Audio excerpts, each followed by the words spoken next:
Good evening, everybody. Happy Thanksgiving. This is a just sort of a casual get-together kind of Comanche Zoom. We're not doing anything in particular.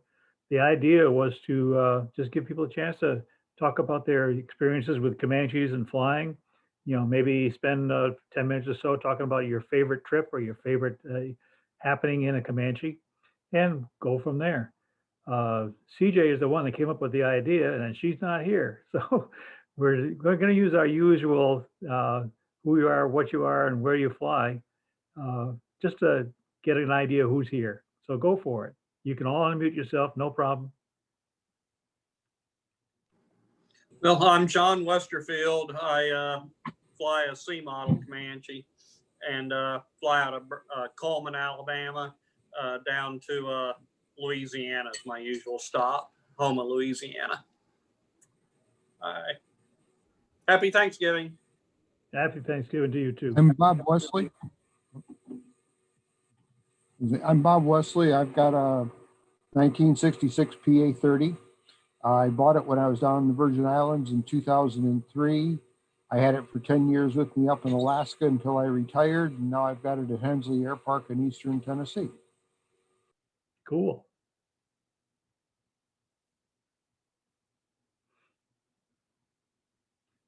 Go ahead, anybody else? Key the mic and talk who you are, where you are, and what you fly. Hi, I'm Wayne Barrett. I'm one of your Canadian neighbors from the north.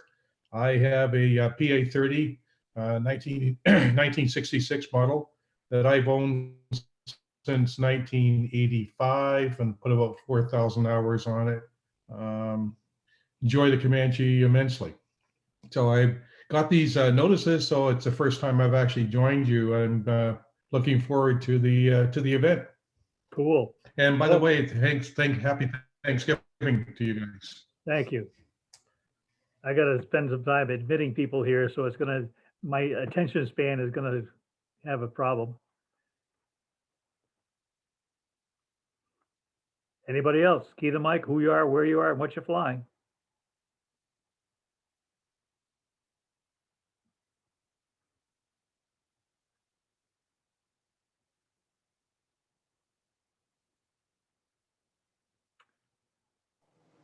All right. Hey, folks, it's CJ. Sorry to be late. I was out Zooming with my family and my phone died. So went through the rigmarole. Happy Thanksgiving. Back at you. Hi, CJ. We missed you. Hey, Adam. Looking forward to having you in the US next Thanksgiving. Oh my God, I can't wait. Hi everyone, I'm Adam Height. I am from the UK, so we don't have Thanksgiving here. But I am 3 days away from owning a Comanche 400 and very, very excited, even though I can't fly it. The story of many people's lives. I'm amazed at how many people I'm meeting who got their Comanches and then learned to fly them. Oh, it's not even that I can't, it's not that I haven't learned to fly it, it's that it physically can't fly. Well, there's that, but there's also, you're right, actually, you can just jump into a 400 and fly it. If your insurance company will let you. They won't. So this was a little bit of a, just a feeling like Thanksgiving's normally a big day of being together. And this Thanksgiving, we have COVID. And so we're apart. And this was a chance to just jump on and see if people wanted to just trade stories. I got replies from a bunch of people saying they can't come to the early part and they'll try to stop in later. You know, earlier, before I started the recording, Adam was demonstrating his flight simulator that he's built based on Max Conrad's. I didn't make the plane. The plane was built by someone else that CJ knows. I built the computer that it runs on. Oh, all right. But that's actually pretty key because we think that we'll be able to use the P3D, which is, Adam, were you showing the P3D sim from? I was showing it. I was demonstrating a brief flight in the A2A Comanche. I was flying the Max Conrad's 1010 Lima Foxtrot, which I'm going to join on my proper computer later and do an actual screen share. I was just recording from here. Cool. I just thought I would show everybody the computer that I run it on, Yeah. which I built myself because it's cheaper. Which is going to be key. So, well, just so people know, one of the projects that we're working on is, and this is why, Adam, I was like, hey, let's get you and Jake together. We created mini clinics.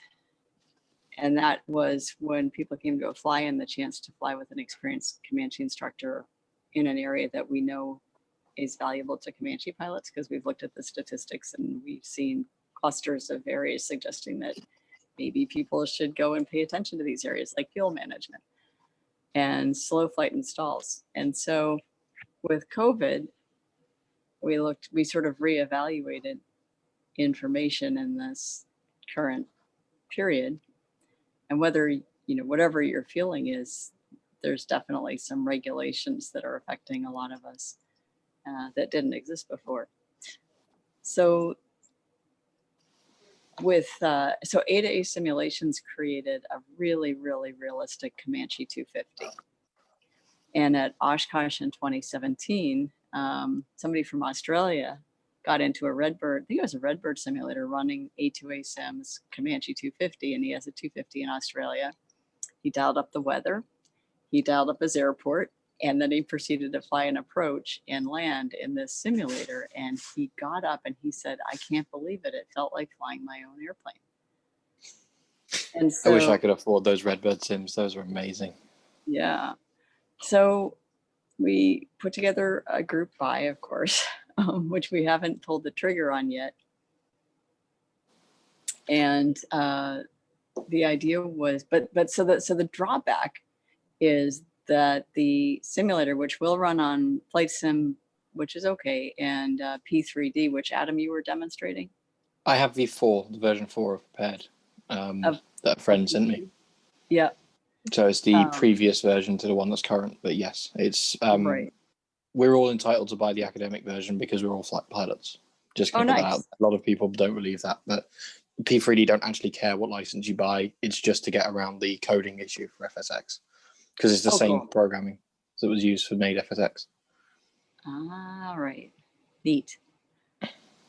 The big thing is that P3D is a pretty good flight sim, and it works well for A-to-A because A-to-A is single core. It's not like a modern video game where it needs, 5 or 6 parallel processors. That's not the way it was built. So, but that's actually unnecessary detail. The big thing is a CFII who really understands the software can teach a lesson to a student who's running on a good machine with rudder pedals and a yoke and throttle mixture and prop. And there are ways to get those for $200 or so that are pretty good, like what Adam is. On the microphone. Beautiful. So there's your, so you've got rudder pedals. There you go, I can hear you now. Sorry, I missed everything. No, that's my home setup. With these being replaced next week, but not yet. Got it. So we talked to the people who build FAA approved simulators, and they said that they would be willing to sell us at their cost a couple of boxes that could be used by instructors, and then provide a real discount to the students of these approved instructors on the software. And the idea was, how do we keep people current and sharp and up to date on the latest, or just things that we all need to know in the era of COVID? And the proposed answer is get experienced CFIIs that understand the flight sim software to teach students flying the sim. It's cheaper. It's definitely social distancing, and we can teach all sorts of things that way. It's never going to replace. You can also have a large class. You could, but we could watch on a Zoom. I mean, you're right. You could have multiple students flying, but in looking at the successful program that Larry Larkin had created, that Zach Grant expanded and improved, when we interviewed to find out why it had worked so well, apparently the fact that they took each student and airplane combination as a unique individual, which at 60 years of age, pretty much every Comanche's been customized in a way that makes it unique from every other Comanche. And so that seemed to be part of it. But having a lesson, if you can handle the pressure of, other people being able to look over your shoulder, having a lesson between an instructor and a student and being able to broadcast it on Zoom would potentially allow instruction and allow us to see how it worked. And then instructors could potentially teach students this way, and it would expand, and you could do lots and lots of private sessions. I mean, we could make this venue available, and people could just start arranging one-on-ones with flight instructors. It's very efficient, and if you don't like having people look over your shoulder, then you don't have to. Just go do it one-on-one. So now we need to do the proof of concept. And so Adam and I were talking earlier, and he's like, I built a flight sim. And I was like, awesome. Because you and Julius Record are two people that I know of that have built pretty capable sounding sims. And if you're willing, you can be our proof of concept. Definitely. I can't fly any other kind of Comanche at the moment, so I'm quite happy to fly a virtual one. A pretty realistic virtual 250. So, and Pete, I'm getting weather. Scott's also working on a 400 as well, but it's a long way off. Yeah, they bought that 400, and yeah, then they're working on it. And he bought the Aerostar, and then he said he hates it. He misses his Comanche. He still owns the 400. He's just got to get a new prop on it, and it's flying. And the 250 he's got also. Anyways, I apologize for taking this much time, but I did want to let people know.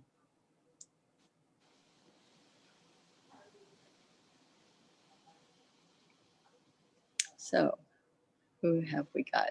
Well, hello. So I guess what I wanted to say is just hello to everybody.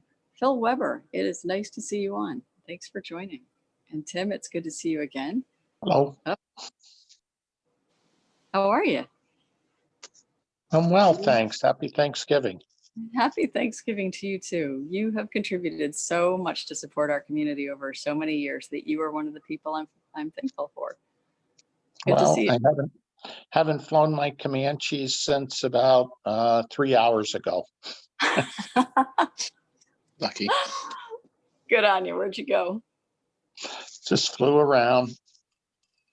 And I had a hanger light fall on the flap, so I replaced the flap and wanted to see how things were. So Rose and I went up and just flew around the neighborhood. that is a wonderful thing to do. So you were thankful to be able to aviate in our great United States of America. Absolutely. Yes. Didn't have to talk to anybody. Yeah, Absolutely. I went flying yesterday because I had to put some gas into the tank that I used the day before. And because the engine was running, I left the ground.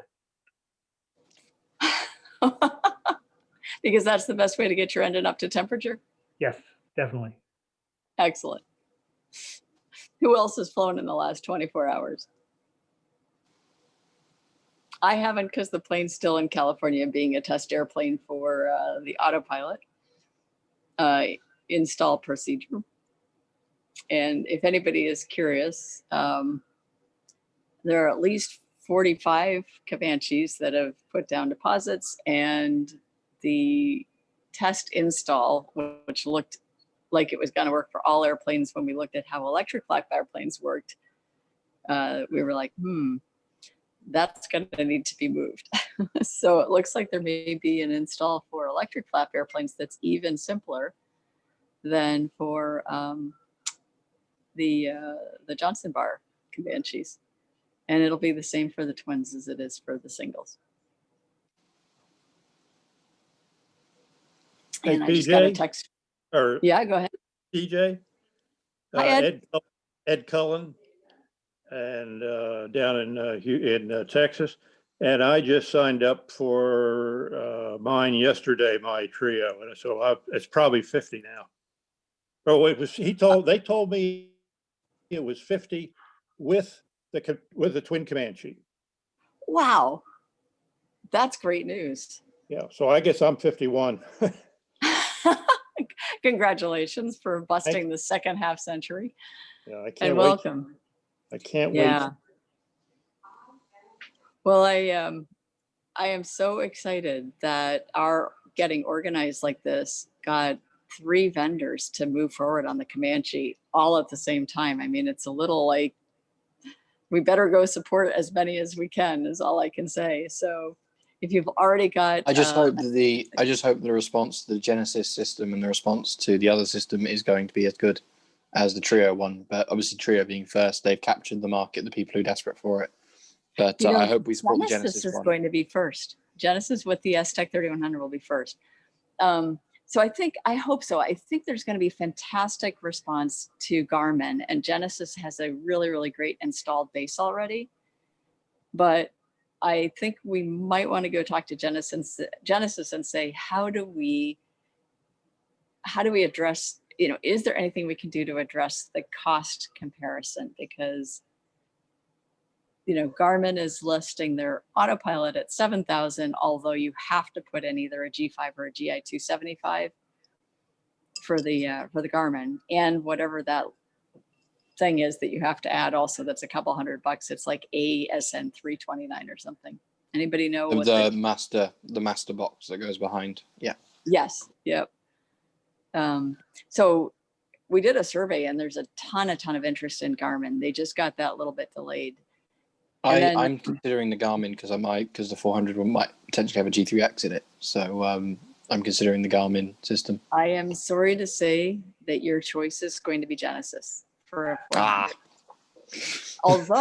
Although the new Trio Pro Pilot approach, I just heard from the Trio guys that with the new approach for the electric flap airplanes, it would work with the 400s and so my 400's already got servos in it. It's already got all that stuff. It just needs it's got the autopilot already fitted. Yep. Okay. So in that case, yeah, you may luck in. I might luck out. They might be completely burnt, but they might work. And it's got which servos in already? It's got the Piper automatic pilot, so the really old style one that we spoke about that I think is a company that then became S-Tech and then became Genesis. So I have a feeling they might be worth just replacing anyway. Yep. So if you've got a Genesis, then yeah, you can upgrade for basically half price if you've got a 2-axis. If it's the old automatic, then Autopilot Central in Tulsa, Oklahoma can do an overhaul for you. And you would then have a very capable autopilot. I've heard everything from it was $1,500 to tune it up to it was $10,000 to completely rebuild the system and service the servos. But either way, it's pretty cost effective. As long as I can make it work following basic flight plans and things on the G3X, then I'll be quite happy with the 400 because that'll be a perfect IFR bird for getting to Oshkosh and things like that. Yep. It won't be used particularly often, So if you joined tonight just to kind of hang out, welcome. If you joined tonight because you wanted to bring a Thanksgiving story about somebody that you helped or somebody that had helped you in your Comanche, what we thought we would do is to try to stay somewhat organized is just to ask you to either put a note in the chat window saying this is my story and I'd like 5 or 10 minutes to talk about it. Or if you prefer, send a text to 617-816-8766 and we'll just put it into the list. There's some great stories out there about people that have been helped by other people. ZJ, you were going to do a quick update on Sun and Fun. Yes, absolutely. So Sun and Fun decided to do you want me to go ahead and start now? We have Go for it. All right, might need to do it again later. So in short, as everybody knows, all of the air shows got canceled this year because of COVID. And now here we are, it's Thanksgiving. It's the third Thursday in November and American Thanksgiving anyways. And Sun and Fun decided to just give it one more shot. Tim, you're right. Canadian Thanksgiving came first. And it's a better time. And I found out today that the original American Thanksgiving was in August. It was declared by Abraham Lincoln at the end of the Civil War to try to bring unity. So the story about it starting in Plymouth is kind of true and kind of not. So Sun and Fun decided to go ahead and try to put on a holiday fly-in and car show. They weren't sure it would work. They weren't sure that they weren't going to get COVIDed out, but they decided to do it. So they wanted me to let everybody know this is not Sun and Fun 2.0. This is a whole new event. And so we got wind of it, and we just had a very, very large fly-in to Martinsville, Virginia, and Comanches. About 30 signed up, about 21 made it. Due to an ice storm in the Northeast, Pete was completely covered in ice, or his airplane was. It was Pete, of all the ones, because you come to all of them and help us park, and of all the ones, we missed you. Anyways, in short, we had airplanes from as far north and west as Michigan, or people rather, and Illinois and Florida, Georgia, and all around the Northeast. Lots of Comanches, and lots of people made it to Virginia. So then the next fly-in opportunity was this event, finally an air show. And so I talked to the guys at Sun and Fun, which, by the way, Sun and Fun, the regular one, is the second largest air show in the world now, and it's growing incredibly fast. It's actually a pretty important event for the aviation. Probably going to beat Oshkosh at some point. Who knows? I mean, Oshkosh is enormous, and even though they're the second largest, they're still much smaller. They're about a quarter of the size. But they are a great group of people, and they do a great job of coordinating a huge number of volunteers.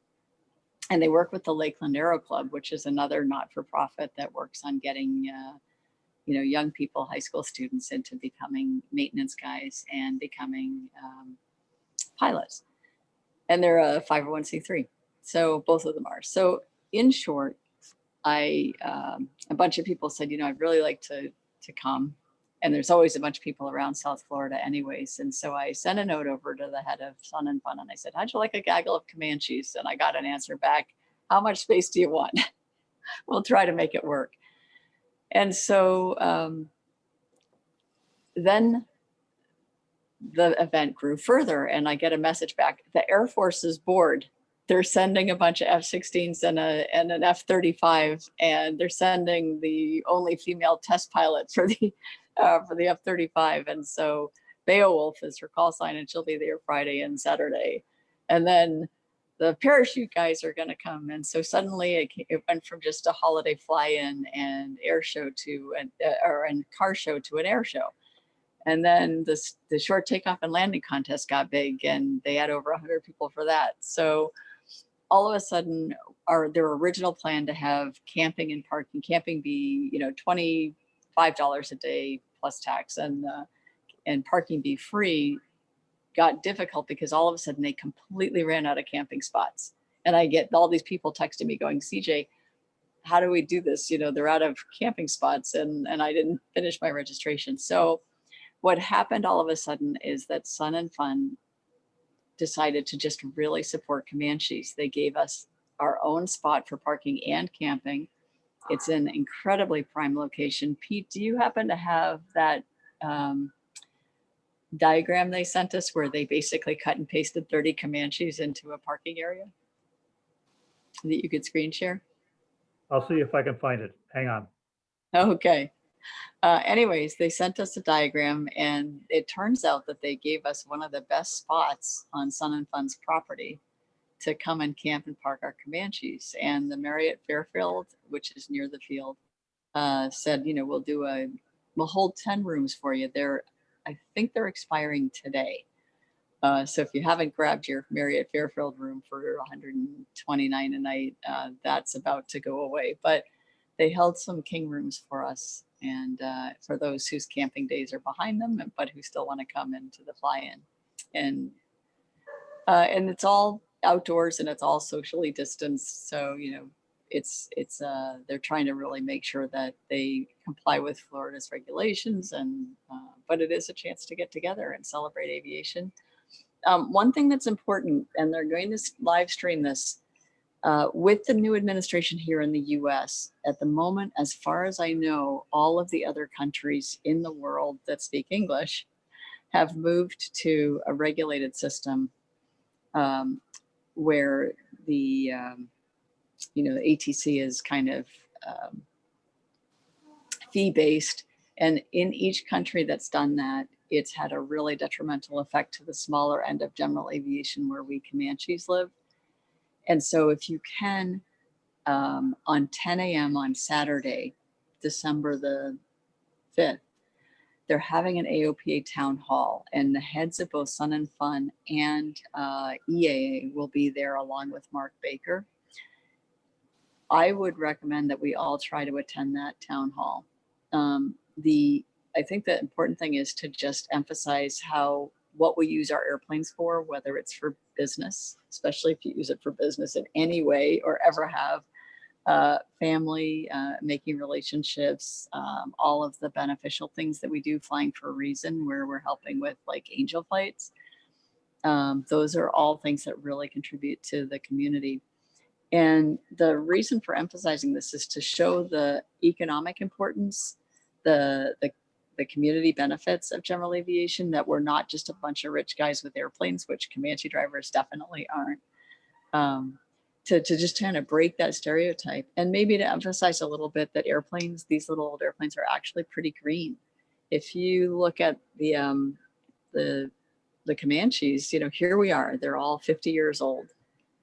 And they've never been in a landfill once, but how many times have you had to take a car that you're driving and junk it and go get another car because it couldn't go anymore? We get probably 15 miles to gallon, 14 to 18, maybe worse depending on how we're flying our airplanes, but we go in a straight line. And so I do business development and I do math, and I started to try to figure out how green or not green are our airplanes. And you know what? They don't end up in landfills too often, and we fly in a straight line, and we can take 4 people, and we actually compare pretty favorably to most vehicles. Would it help, as I am from one of those fee-based countries, would it help if I told the horror story of British aviation to said town hall meeting?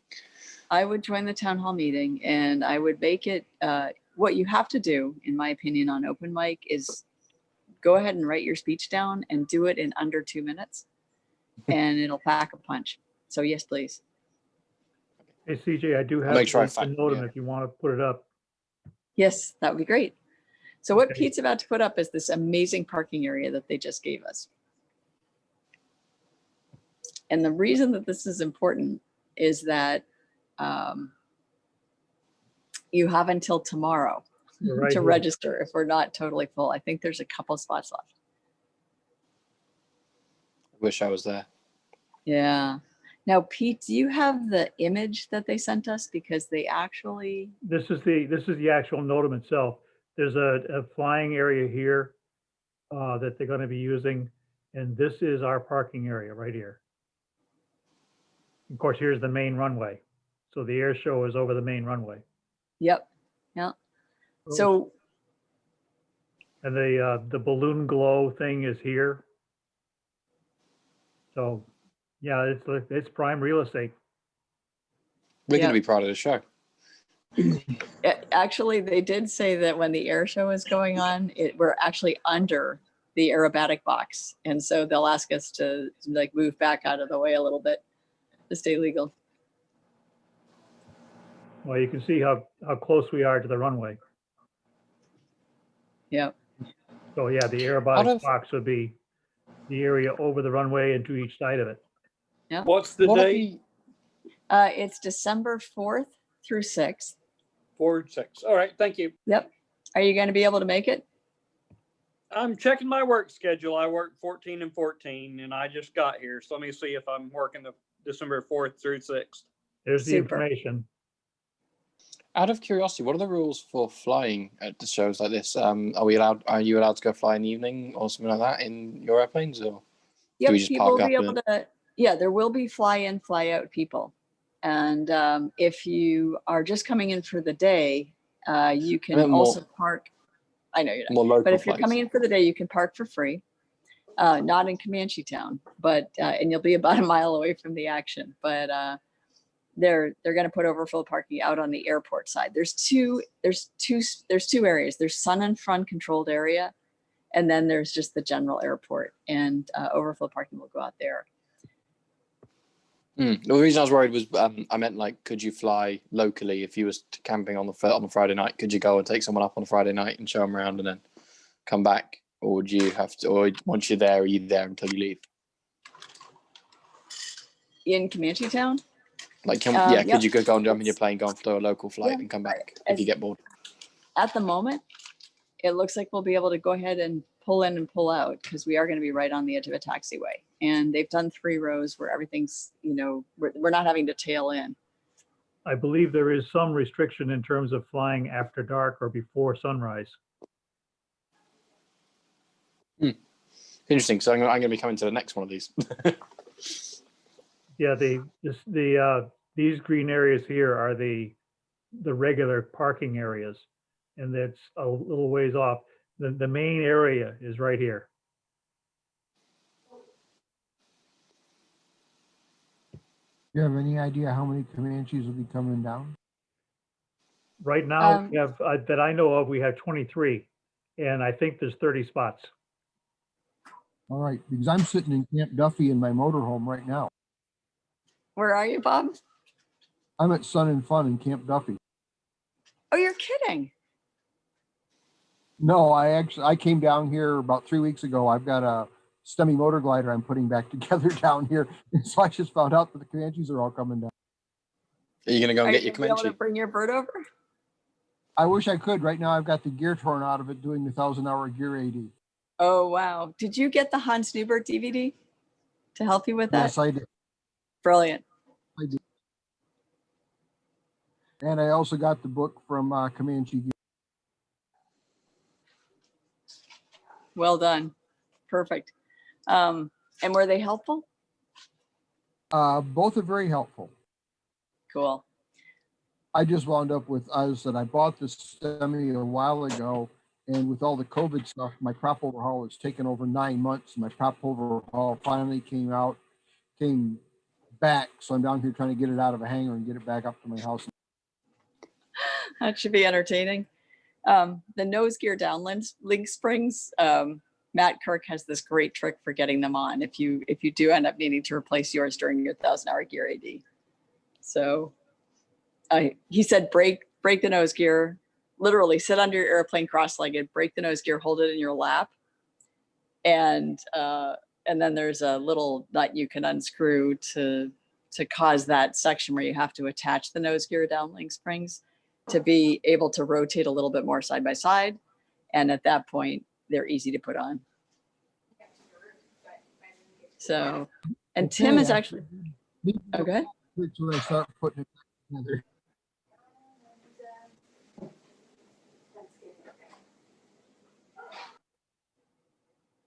So Tim, here's a question. I had heard that, so Tim just posted something that's really interesting. He said, I don't think NAV Canada's fee is too egregious. If your prop plane is under 4,400 pounds, the yearly cost is only $67.20 Canadian, or about 50 US. And now the same aircraft foreign registered pays by the quarter for service, which is $16 Canadian. So Tim, you're totally right. And here's what I had heard that I may be wrong about.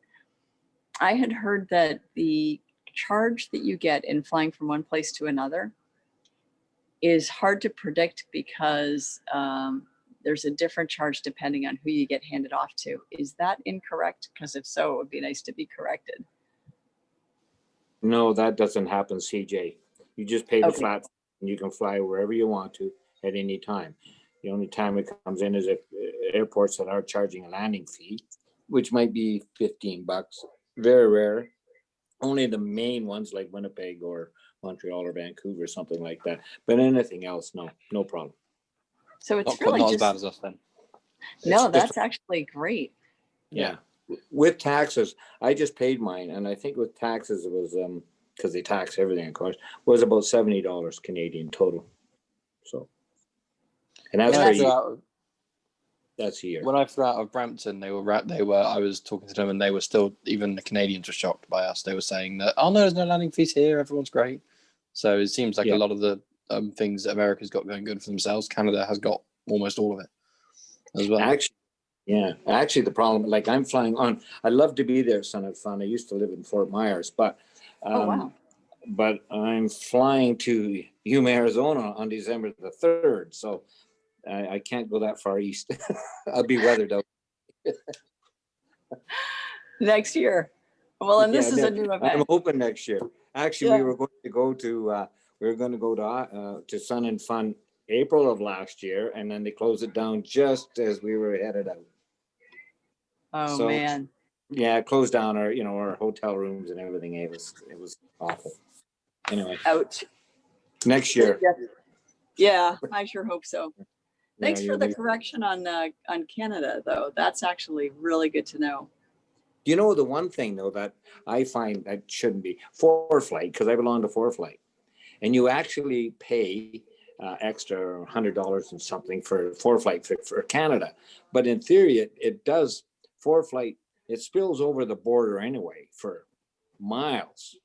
I don't know, 150, 200 miles, something like that. It spills over. But the problem, and I find with ForeFlight, every time you ask what the fuel is in such and such place, they say no fuel. And I don't know where they're getting this idea. There's no fuel, because every darn airport that I have flown into, they've got fuel. And so I should get a hold of ForeFlight and say, listen, you got to rectify this mistake, because, Yeah. that's the first thing we look for when we're flying someplace. Let's hope they have fuel. It sure is. We all plan our fuel stops, in fact, by, hey, fuel here is $1 cheaper a gallon than at that That's right. airport over there. And I Yeah. definitely do that, because, like I clear customs in Helena, Montana, but I can, if it depends, if I get a custom airport that's got $1 difference in fuel, guess where I'm going, Yep. Just did that one. Yeah, absolutely. I've But, been using the AOPA airports thing when I want to talk, look about an airport or something like that. And when it comes to fuel, they usually, if there is no information, they say none reported. They don't say no fuel. They just say none reported. Well, yeah, on the American side, yes, Pete, I do agree with you, but not on the Canadian. Well, it's on ForeFlight, and they say no fuel available.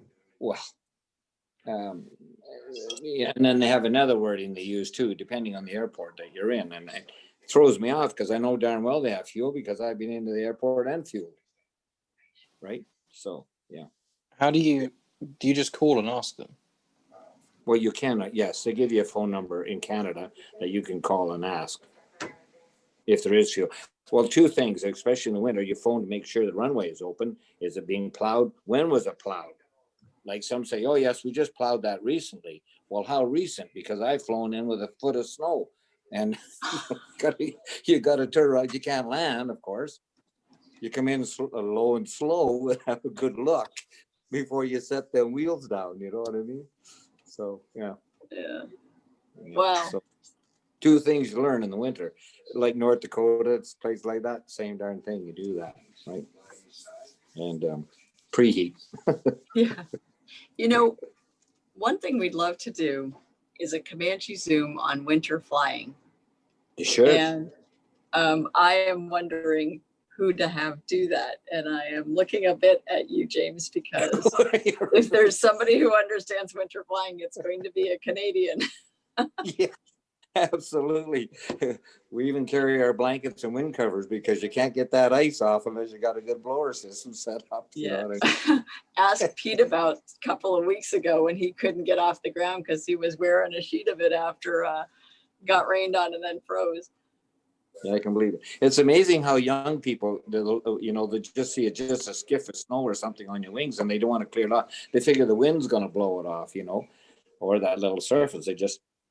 And you explain to them, right? Or hand propping in the wintertime. It's very dangerous, but it's very common for us in some places, because that starter ain't going to crank that over.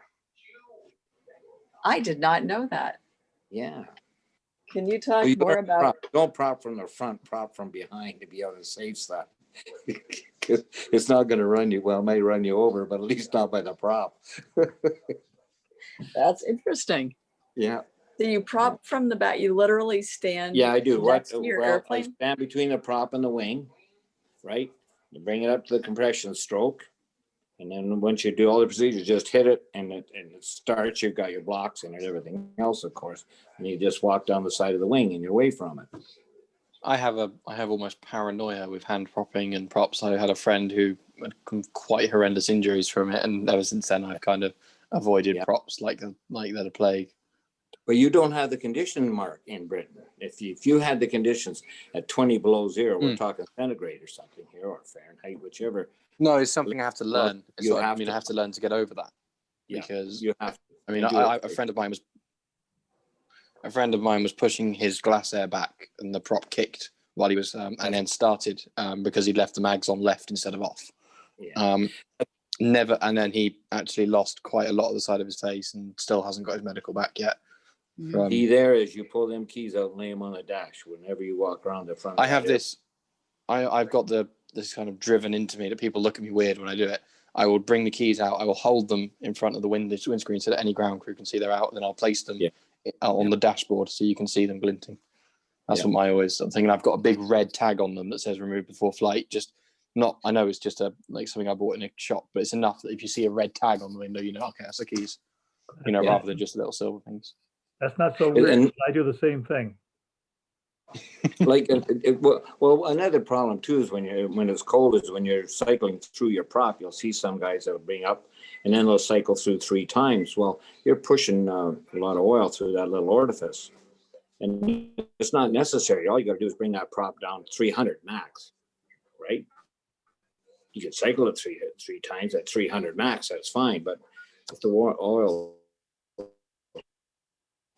just down to bring it RPM and then back up, and it's going. It's working. It's getting the oil into the hub. Right? But some bring the pitch right back at full stroke, and that's tough on if you got especially heavy oil or something in it, right? So that's another winter hazard that you've got to consider because seals get cold. And another thing a lot of people don't know is the prop in the Comanche is heavy, especially the 3-bladed prop. So if it's not flying, just walk out there and move the prop around because all settling on one side of that seal will tend to bend it a wee bit and the oil will leak out of there, especially when it's cold. Would another thing to be careful of, because obviously a lot of people move your prop every once in a while. I'm sorry, I didn't realize you were talking. You froze me. You understand what I'm saying? Absolutely, yeah. One thing I just got a question about. Oh, sorry, James, can you explain again about the seals? We're talking about winter flying. And James, I'm interested because I'm also from Canada here. I never go flying without preheating the airplane. So it's not, as you know, it's not good to start any airplane below 40 degrees anyway. Start in the engine. Do you not preheat? Whereabouts in Canada are you? No. Well, I'm in Calgary, but I used to be in Edmonton, Canada. I always preheat. I try to always preheat. I put my blankets on. Actually, if I get near electric plug-in, I will just have small little car heaters. The beauty of that is warming your engine, but it's also warming all your instruments, right? Because nothing's harder than a gyro. Never cold start an engine below 40 degrees, without preheating. So I never had a problem in 50 years flying at Canada with as long as you preheat, you're fine. And also don't use 100 grade oil in the wintertime. No. I mean, even when you preheat, it's not a good idea. It tends to freeze up in the hub. No, I change mine over spring and fall, right, to synthetic, semi-synthetic, but 2050 Phillips, or 1550 air shell. I always preheat, but sometimes you're just shutting down on a cold strip, and you might be gone half the day, and you ain't able to preheat. It can be. Yeah. I'll tell you, if you're talking about winter flying and specifically in the Comanches, I mean, my experience is all in the PA-30, the twin Comanche. So, but I mean, I have had one thing that you might want to be concerned about if you're flying a Comanche, twin Comanche, is the fuel selectors freezing up. As you can get icing in the fuel selectors because they're kind of open on the bottom to the belly, and at -40, they have a tendency to slush up. So if that happens to you, try the boost pumps to blow them out. But what I do in the wintertime is I fly with the trap door open so that I get heat down into the selectors. Okay, So that's makes sense. just a little tip that I found. I like that, yeah. Works really. See, flying in the wintertime, I prefer the Lycoming systems on the Pipers because of the carb heat you have, but the airbox and that usually stays fairly warm. Whereas in Continentals, I've had it quit a few times in precarious positions over cities and things like that, apply the carb heat, but it's a little slow reacting to it. And the engine, around 20, 22 degrees, that engine just quits on you gets real silent in a quick time, but once it melts out, you can restart again. I've had that. Continentals, That's your carburetor icing you're talking about. Yes, yeah. Yeah. Oh. Yeah, wintertime, you want to be really cognizant of carburetor icing. Of course, the PA30 is fuel injected, so it doesn't have so quite is that mine. problem. Yeah. But if you're flying over the Great Lakes or anywhere there was the humidity in Calgary where you are, it's fairly dry, but around the Great Lakes where I am, I'm based out of Toronto, so the humidity levels are very high. I have had induction icing and had to go into pull the induction boxes in the Comanche. So I've had both. I've had it slush up in the selectors as well as get induction icing. So in the fuel injected. Not See, nice. I go to the Manitoulin Island, as you know where that is, and what I do is I cross the border towards Saskatchewan, North Dakota. Then I fly through Hibbings and down. I always stay on the south side of Lake Superior because of more airports, better climate, right? Yeah, because sure. it does catch you, and it's not a nice picture because there's not a lot of airports around. And I tell American friends if they're that they're flying up, stay along the border if they have till they cross. Yeah, and another one would be is that it never ever go into cloud over the Great Lakes. You've got super cold. Yeah. If I don't know if anybody's familiar with the island airport or what's they call Center City now, is that it's the approach to that is you come out over the lake and they always would want you to be down at 3,000 feet because of separation for traffic going into Pearson. I can tell you as I picked up enough ice that the airplane was not flying when I touched the runway. And it happened all within a matter of 30 seconds. Yes, I got clear icing as soon as I went down in 3,000 feet. So if you're flying around the Great Lakes and ATC ever gives you any altitudes that are going to put you into cloud, divert somewhere else or go somewhere at the true, stay higher and then dive down through it later. That would be a recommendation I would have. Yeah, I agree with you. That's why, like, I go to Yuma, but I wouldn't fly over the rocks, especially over Montana right now. I go towards Cody, Wyoming, and then stay across the prairies down because it's drier. It's not that the rocks don't bother me flying over, but in the wintertime, there are too many squalls and that come up and it'll catch you and you got no place to go. So, if you got to fly 800 or 500, 800 miles out of your way to get to your destination, better to be safe than sorry, right? Yeah. Plus regularly, if I'm going south, what I would do is I might be sort of Buttonville in Toronto.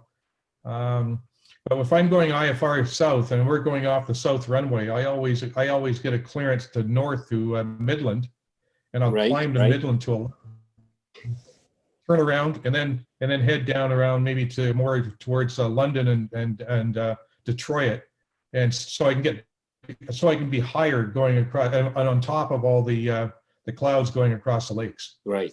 So I maybe go 100 miles out of my way just to climb into better weather. You stay around 12.5 or you're a little higher? And mostly around about 11,500, 11. 11,000. Yeah, okay. Yeah.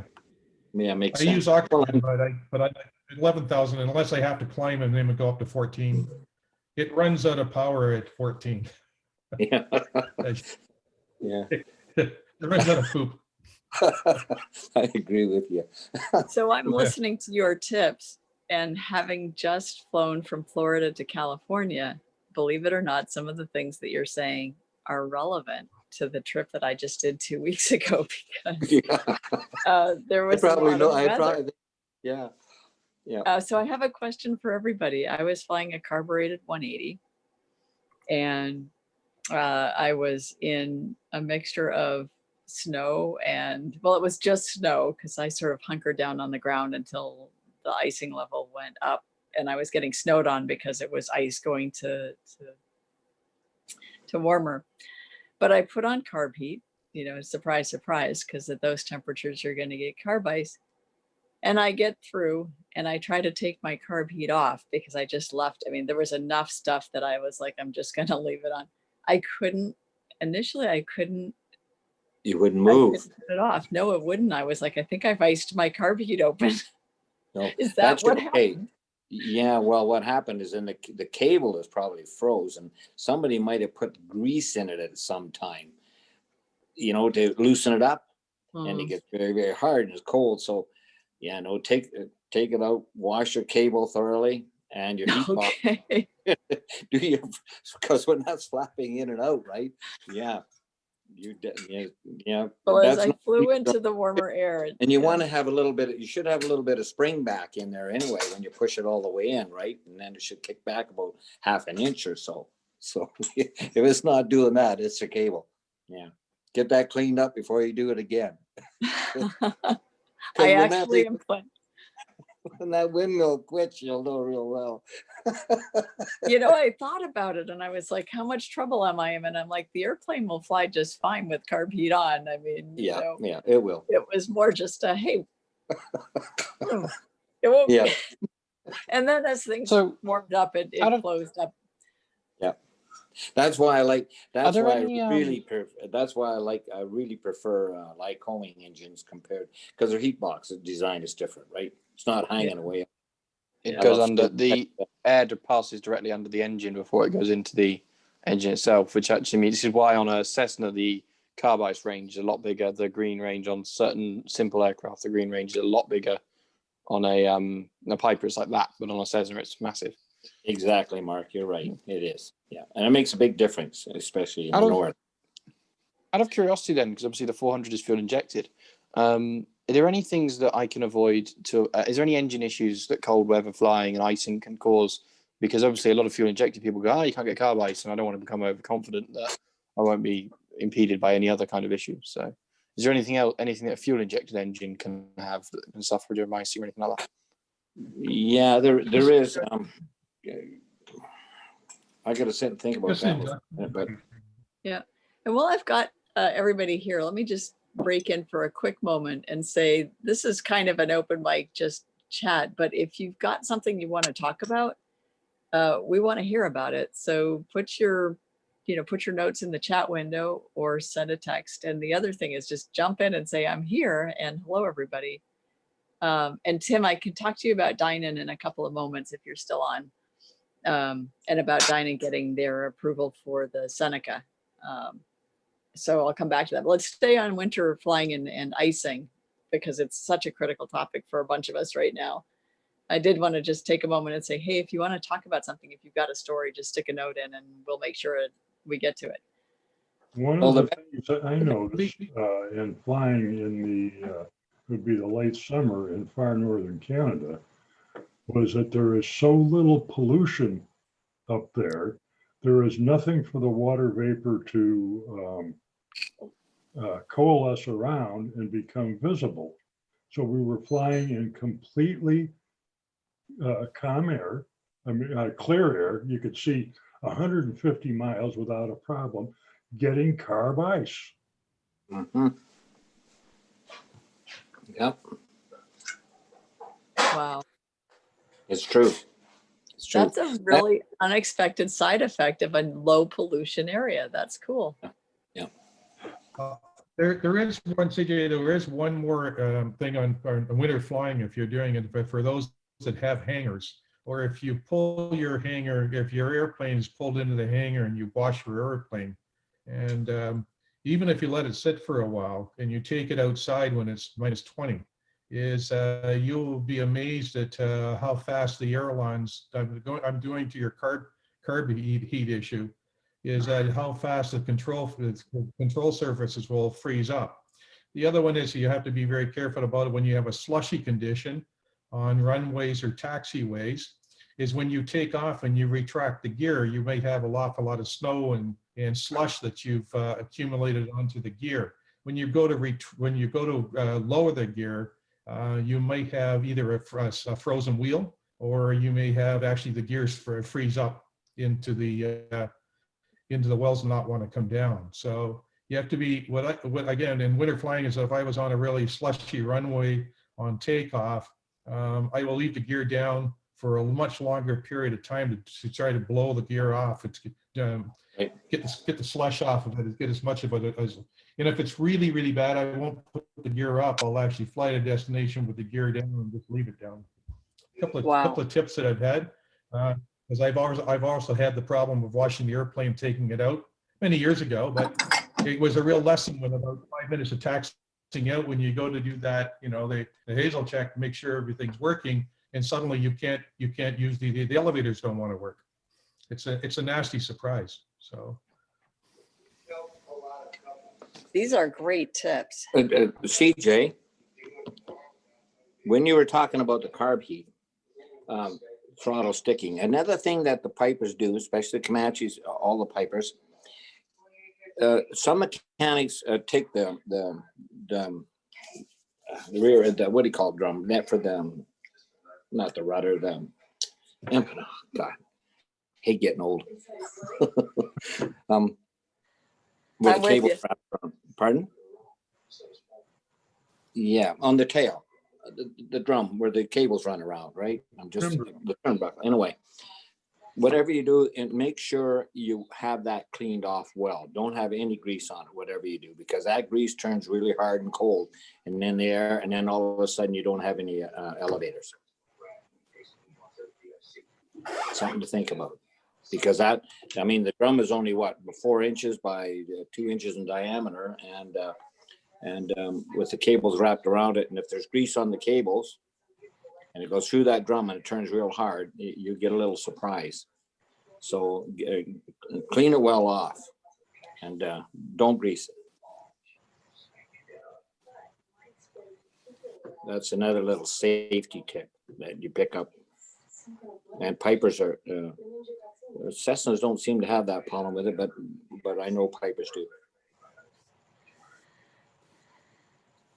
So everybody, we are talking about winter flying tips. And so if you've just joined, especially if you're Canadian or you're from New England or the northern states, please jump in with your experiences.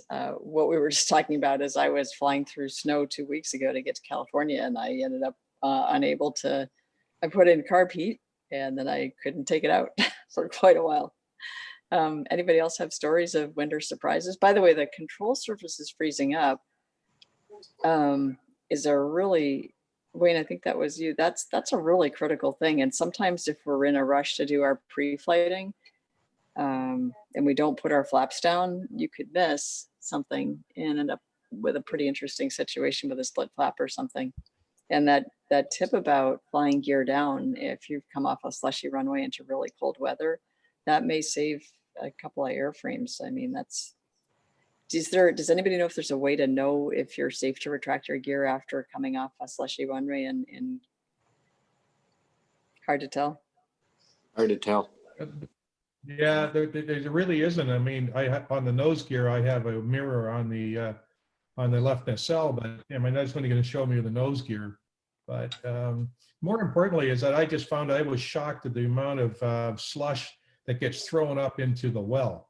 That's now the nose gear is not as bad on the twin Comanche because it's got the nose. It hasn't got the engine compartment I think if we were on the singles, it might be better because at least you got some hot air that's coming down from there. But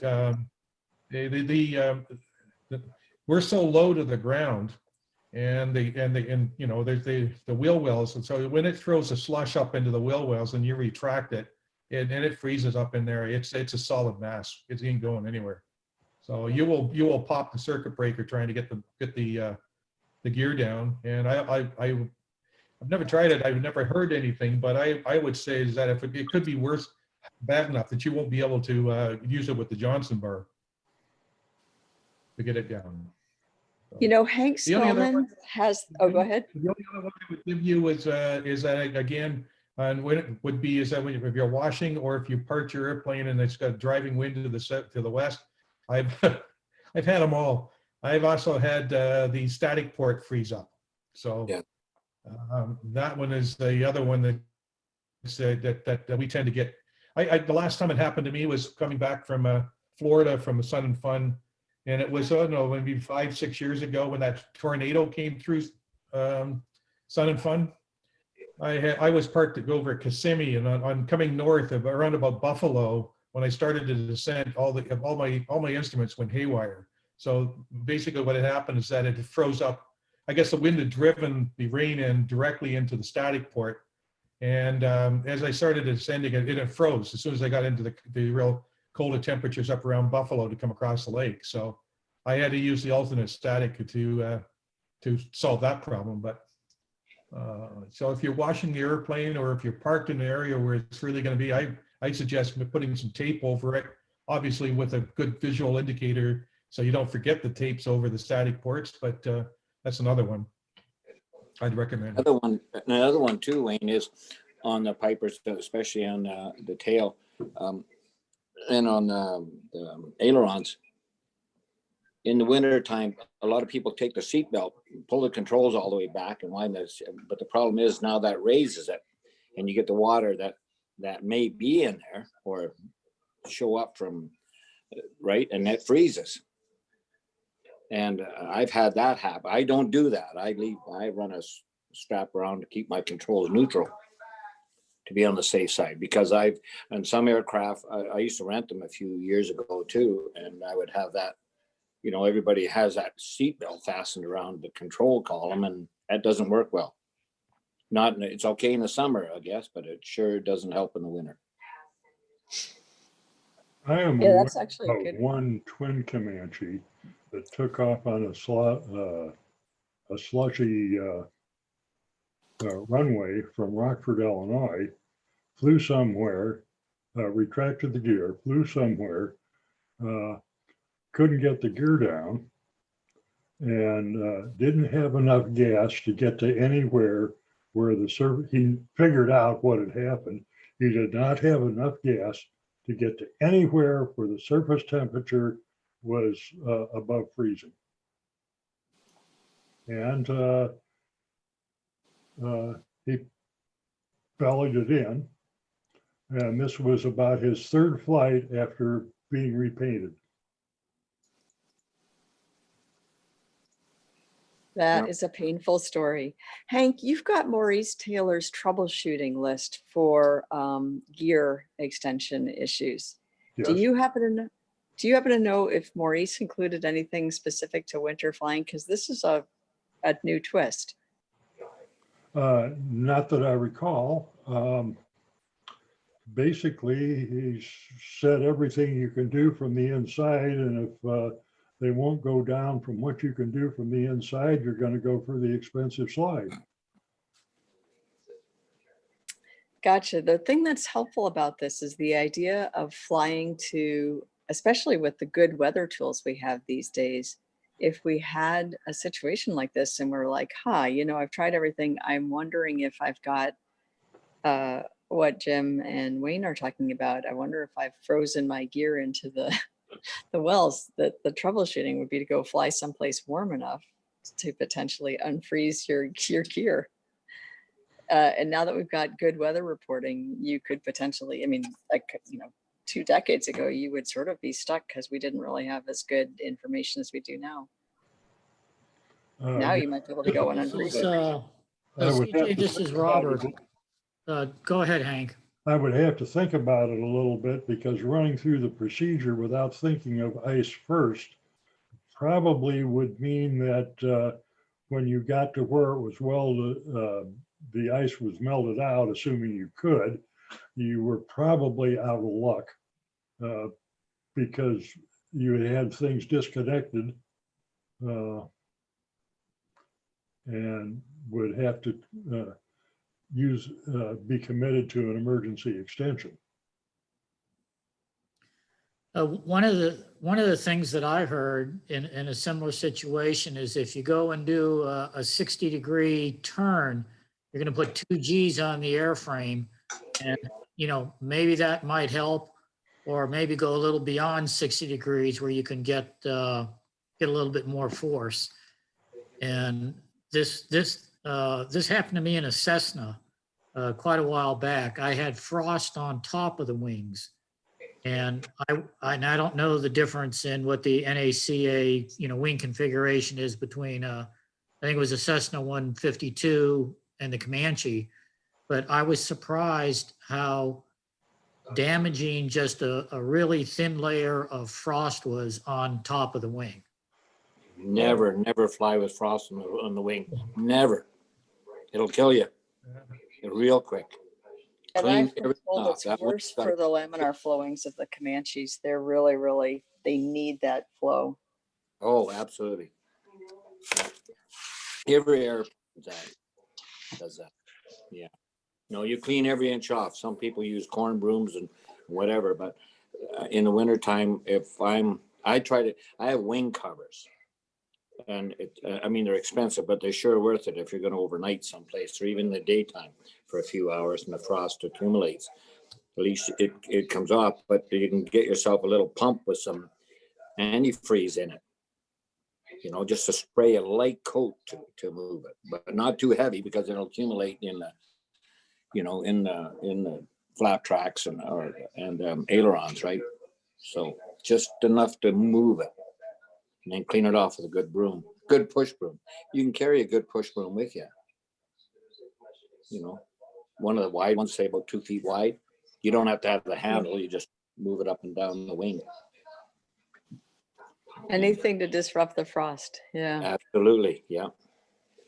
Yes. I was an alert, Thule, Greenland, an alert. If you know where that is, up in the North Pole. Years ago in a hurricane, we had a snowstorm come in, and anyway, the next morning we had a D8 cat pushing the snow away from the hurricane. Anyway, I'm up in the back cleaning off the the elevators. One of the guys got smart and pulled the yoke back. Guess where I went? Or pushed forward. The snow. Oh, that's not nice. He just dumped you off the hurricane. I said, when I got up to the flight deck, I wanted to kill him, Oh, anyway. man, I'm surprised you didn't pour your coffee in his lap.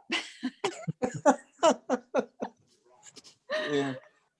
You go you go from Thule into Alert, and it's just a gravel runway, of course, but yeah, it's So different. you flew at the North Pole, Jim? Oh, yes. A few times. I was in the Air Force. Wow. Yeah. Well, I can remember when the North Pole was ice. You fly over it now, and it's a couple of miles of open water. So the climate change is a large issue. wow. It's the same as we used to fly over the Amazon, from Recife, Brazil, going up to Little Rock, Arkansas was one of our fuel stops. And I can remember when it was all jungle, and now it's all flare stacks from the oil. So, I just want to add a couple of good questions from the chat window on winter flying, because these are some great comments and questions. One from Tim he said, would cycling it a couple of times just after takeoff help to clear the gear before it fully froze?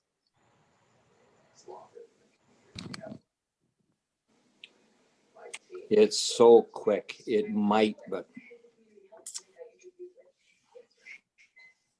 the best part is try to stay away from the slush completely And if you are running on a winter runway, if it's got a skiff of snow on it, that's good because it's dry. Yeah. Usually. So that's the best thing to look for. I would say. But if it's real But slow, I taxi very, very, Sorry, I very, just very read- slow. Ground idle. Ah. I read the comment here. I'm thinking is that the conditions would be is that it's fairly slushy. Like if it's slushy, that means it's right at freezing conditions, or maybe a degree below. That's not a bad idea. You might, if you did that about 2 or 3 times before you climbed into the really cold air, you might be able to break away, especially if the slush has been packed up into there. You might be able to dislodge it a bit. It's not a bad suggestion. No. But I think it all depends on what the temperature is. But as I said, if it's slushy, it means that we're almost at freezing conditions or slightly below. So that might work. That might be. It's not a bad suggestion. But the slush could be because of a salt treatment. Oh, there's Well, no we salt. don't use You know, there's salt on not runway. supposed to be any salt. Yeah. Well, there's no salt in Canada. It's fertilizer. Yeah, that's what they use, fertilizer. And it's got to be Interesting. spread at a certain temperature. You'd never ever get Yeah. salt, period. It wouldn't happen. Does anybody know if salt is used on US runways? No, I wouldn't think so. No, it's too corrosive. Yeah. I agree close with to- you. I agree with you, but my comment was from actual experience. Our local airport authority is run by a whole bunch of people who don't know a Cessna from a Piper. Yeah, that makes perfect sense. Yeah. And so they, when they're all highways, well, it's all, just run the salt truck up and down the runway a couple of times. Oh, Jesus. Oh, no. Oh my God. Even fertilizer, putting on fertilizer, which they do, it's very, very expensive because you put it on and you can't leave it very long, but it's just right when ice is forming. That's the temperature they do it. They do a measurement on the runway to see what the temperature of the runway is, which is usually warmer than the air, right? Because of the heating of the sun, that sort of thing. And when the temperature is just above or below freezing, just a slight, they put on that. But then it blows off by wind, or they have to have sweepers go down and move it off. But it is Yeah. fertilizer. Wow. You know what? So just from the chat window, Tim here, who's adding information there, he said, true about fertilizer. I used to do winter runway maintenance for Edmonton International. Yes. So interesting. That is, I had not known that. And I've been flying in cold temperatures my whole, since the 90s. One other thing though, we have an American Air Force colonel on, and he's just closing on Comanche. So Jim, welcome. And I just gotta say, he added, don't take runway slush lightly. It can have a significant effect on takeoff performance data, and believe it or not, can actually cause structural damage to wings, flaps, and empennage surfaces when slung from the main gear at high speed. Exactly. Yeah. Hmm. And I wouldn't be doing no 60-degree bank with it. Yep. Yeah, because you're a lot right. of people, a lot of people aren't trained for 60-degree banks. They do 30, maybe 40, but when you're getting into between 60 and 90, it's a whole different ball game, right? So That's surprising. You mentioned a lot of people aren't trained for 60. 60-degree bank is a mandatory part of your skills test here in the UK. Yep. It's true that it's a part of the original test, but it's often not done once you've done your PPL. I mean, your VFR doesn't require it. So, are you trained? Yes. Are you current? No. And if you're doing it to try to get gunk out of your gear wells, who knows what else is affecting your performance? Yeah, I don't point. think 60-degree angular bank turns in a plane that is actively failing is a good idea. But I wasn't going to say anything because I'm so inexperienced that probably no one doesn't do anyway. These are some great comments, you guys. I'm learning a ton. We definitely, so I think we might just want to turn to our Canadian Comanche drivers and say, you guys, you want to come in and talk about flying in the winter? Because there's a lot here. Oh yeah. We could give you enough horror stories, that's for sure. I would say there was one other thing, particularly for the pilots of a light aircraft. When you get a briefing in the wintertime, ask the briefer if he believes the forecast. I made that a habit a number of years ago when I asked that question because I just didn't believe the forecast myself. And he said, this is the forecast we have to give. It was, one was in the summertime and one was, another time was in the wintertime. In the summertime incident, he said, we've got a blocking high pressure. It's going to move sometime in the next 2 weeks. We have the faintest idea when. Sometimes they sit there for 3 weeks. Sometimes they sit there for a week. Yeah. But we have to put out a forecast. The other time was in the winter time, and I am south, 150 miles south of Lake Michigan. And in the wintertime, we will get periods of 3 and 4 weeks where you've got 600 over, pretty good visibility underneath with ice in the clouds up to orbital altitudes. That is no place for a Comanche. And they will say essentially the same thing. We don't know when it's going to break up. Now they're getting better now, but they still don't know, and they have to put out a forecast. True. Yep. I sat and One I of the sat little tip I'll give you is that if you're once coming in, I can tell you is that if your windshield ice is over, like you're coming in, you get hoarfrost on the, or you're not hoarfrost, you get not clear ice, but you get frost on the window. Like you're going coming through the cloud on the landing, and the window ice is up. The heaters will not take it, and if you don't have a hot plate, which I don't, is what's very effective is to take an old credit card, open the side window, stick your arm out, and you can scrape off a corner down on the lower left-hand side that you'll be able to see enough to be able to hit the runway without rolling into a ball.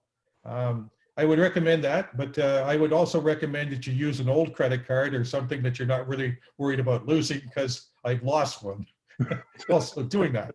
But in a pinch, it gets you onto the runway. absolutely. Yep. All right, you guys are hired. Another thing is taxiing with in a whiteout, and it hits you so quick, and you have no idea where. It's just be like in the middle of a fog bank. There's no horizon. There's no nothing, and that rolls over you within seconds. It's gone. 1 minute it's clear, and the next minute you can't see the hand in front of your face. So, or snow squalls, that sort of thing. That's interesting. Freeze in place.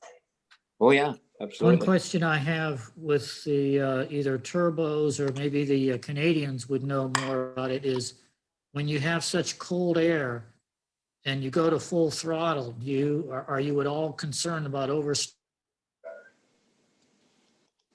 No. Are you talking full throttle instantly, or feeding it and just up to slow, from slow up to the full takeoff?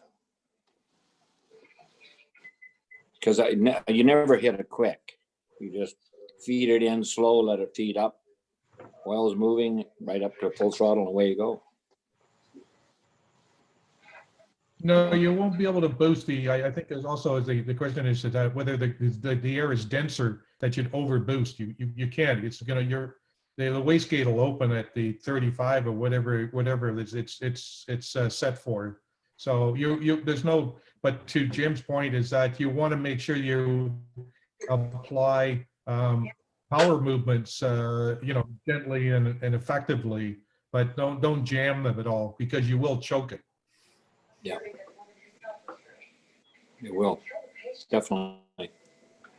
If it coughs, the mixer's lean wrong for sure. These tips are fun. Let me just ask everybody to pop around the room. We've got kind of a small group. We've had people come in and out as we've been chatting. I'm CJ, normally in Vermont, flying a 180 or a 260B. Adam, I'm gonna pop down the list and just call on everybody. Actually, Robert, why don't you pop in and say who you are, where you are, what you fly. I'm just gonna run around the room real quick, and then I wanna get to dining for a moment. Did I just I drop also- off or did the whole thing shut down? You dropped off, Rob. Okay, not sure why, thank you. No problem. Yep. So Robert, who you are, where you are, what you fly. And then, because we are at a small room, we may as well introduce ourselves. Well, I'm Robert Klein, born in Virginia, and I fly a 180. Although I'm not even 1 year on for being an owner, I've been flying Comanches since 1984, something like that. I got about maybe 600 hours in 180s. So I've been a few places. Yes, you have. And you're CFI. Welcome. Since And just you going- mentioned that, let me tell you the story that just because I have those initials doesn't mean I can't learn. I was teaching out of Andrews Air Force Base at the time that the flying club was still there. And this is well before GPS. And I thought that I had a rough idea on the sectional of how I could find where I was. I took off with a pilot that had under 150 hours, but his navigation was so precise that if you stick just your thumb down on a sectional, you're only covering an area maybe 3/4 of a mile to a mile and a half wide. He could tell you where you were within an accuracy of your thumb on a sectional. That's what I learned from him on that day, well before GPS. Robert, was he a Yes. navigator in the Air Force?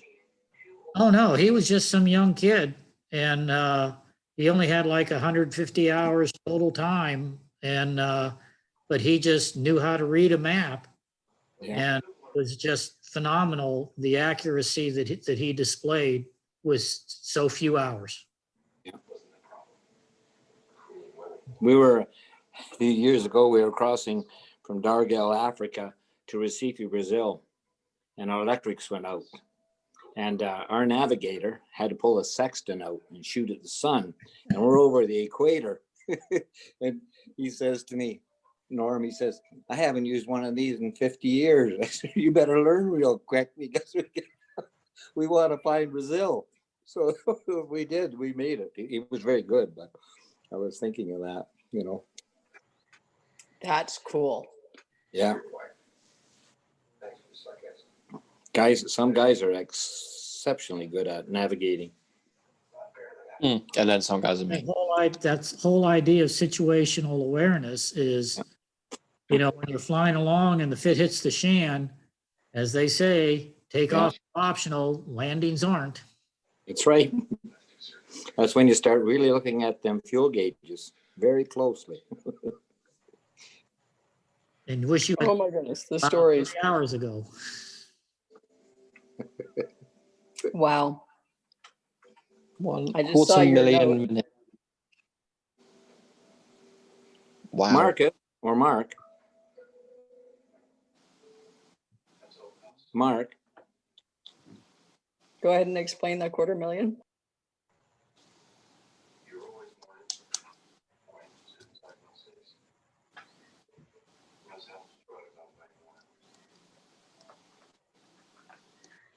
So let's see. I'm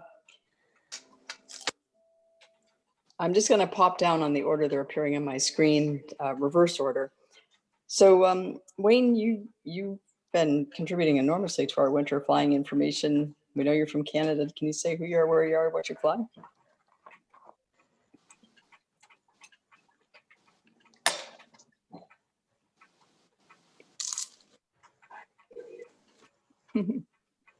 Muted. Wayne, you got to unmute. Wayne's muted. Well, there you go, the benefits of technology. Yes, I'm based out of Toronto, Canada, but right now I'm sitting at my cottage north of, 200 miles north. I have a PA-30 twin Comanche. Used to fly a Cessna 414, and I also have a Murphy Rebel on amphib floats. So I have about 4,000 hours on my Comanche. I've owned it since 1986. Did you say 4,000 hours on your twin Comanche? Yes. Okay, that's officially cool. Yeah, the airframe's got 8,500 on it, and it's in really good shape. I maintain it really well. I found, as we all know, it's really important to find an absolutely phenomenal mechanic, and I have a mechanic that's way up north in Canada. It's about well, not as far as where Jim is up, but it's up in around Timmins, Ontario. So that's about another 300 miles north of here. And he's an old bush mechanic from, he's my age, but he's been servicing Beavers and legacy airplanes for his whole life, and has the ability to be able to keep the bird in the air and restore it and rebuild it. It's put on a maintenance program. It's pretty phenomenal. He did a really lovely panel for me a number of years back. I keep it up. If you do, I have the capability of a screen share? Yep. I can show you.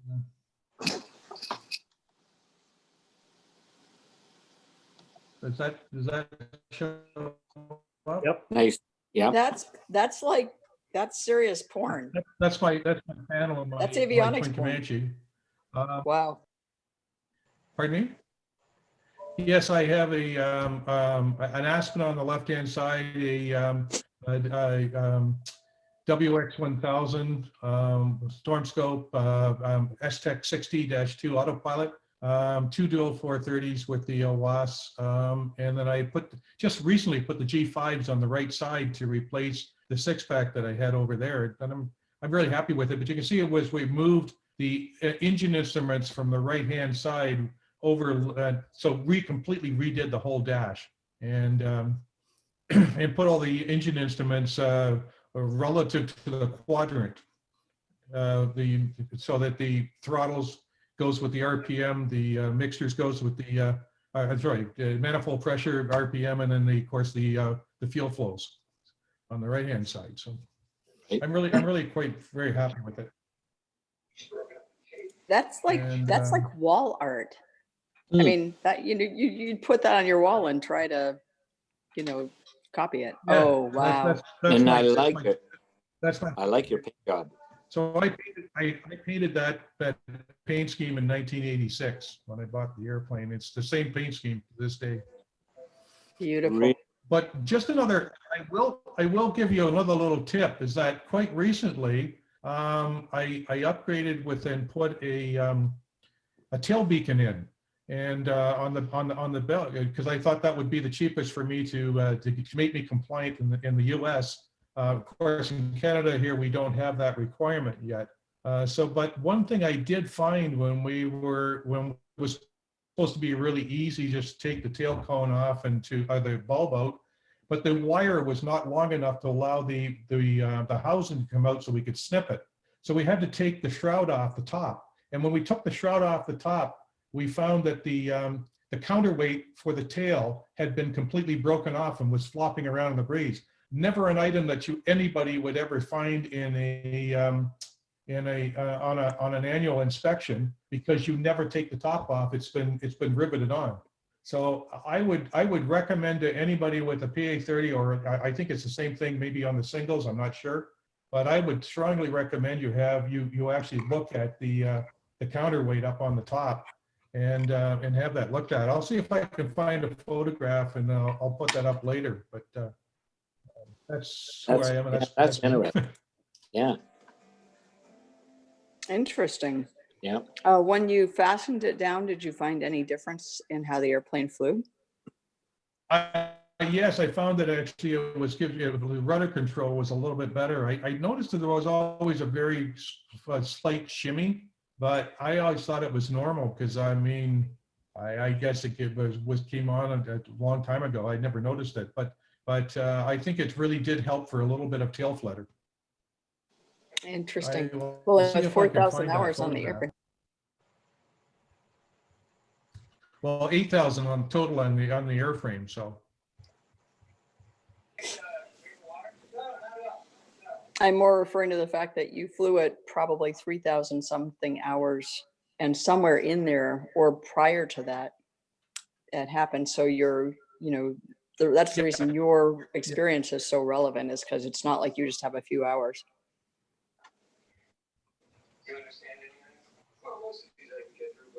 Well, that is interesting. Do you know, are you on the Delphi Airworthy Comanche forum by any chance, Wayne? I'm not. No. I used to be a member of the Comanche Flyers. And somehow I guess maybe I didn't pay my fees one year and I kind of dropped off, but I found that was an absolutely phenomenal group. And really, I have a lot of respect for them. Yeah. Yeah. Well, one thing, oh, go ahead, Jim. Do you know Rags Razu in Chandler? Rags Retso, yep, from the Yeah. Northwest. He's a great guy, great mechanic too. Cool. Yeah. He services mine when I'm down south. Oh, cool. Okay, good to know. Yeah. Well, there are two other groups that are really currently, like when people get a Comanche and they're like, CJ, what do I need to know? Two of the things that I'll tell everybody are to look at Delphi Airworthy Comanche Forum. And the person who runs that, Kristen Winter, is one of the experts on the twin Comanche. It's very technical. It's very Comanche focused. And it's kind of a no BS, like there's not, they stay away from politics. It's just about the Comanche. And one of the people that I would like to know what you just found, Wayne, is Kristen Winter, who currently just flew her twin out to California from Minnesota. And she ran Part 135 operations in Sitka, Alaska for a number of years. And then she was an contract attorney for Piper Aircraft. So she's kind of does a lot of different things. And she's an ANPIA as well as a CFII. So I'd love to introduce you to trade notes. And then, but you might want to just Google Delphi, DELPHI, Airworthy Comanche. And it'll will pop, the one and only. It's a pretty unusual name, and then it's free to join and non-invasive. And the other one is the Piper Comanche Facebook group, which is the only reason many people are on Facebook, because Facebook is kind of the evil empire. Definitely the only reason I'm on it. Yeah. Well, that's quite a history, Wayne. The next person I want to tag is Tim H. To say who you are, where you are, what you fly, and talk dining for a minute.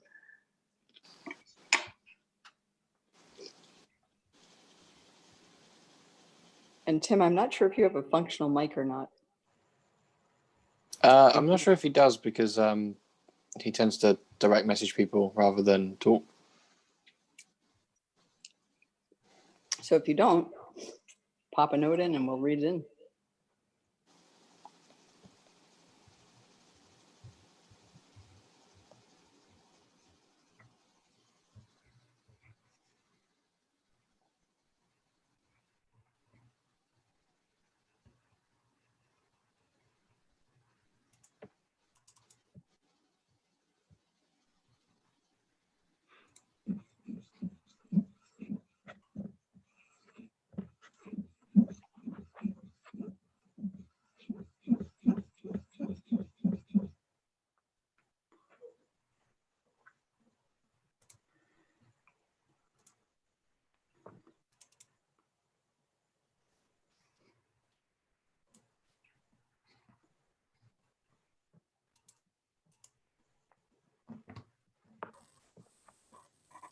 I was able to find a photograph.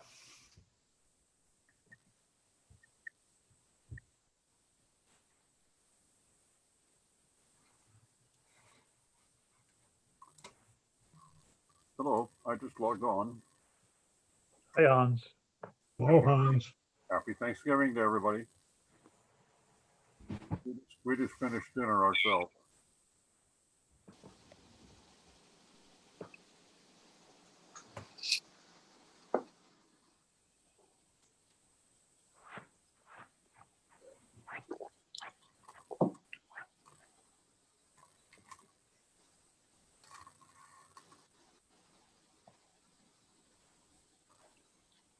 See you, Chris. I hope you saw your airplane on my screen then.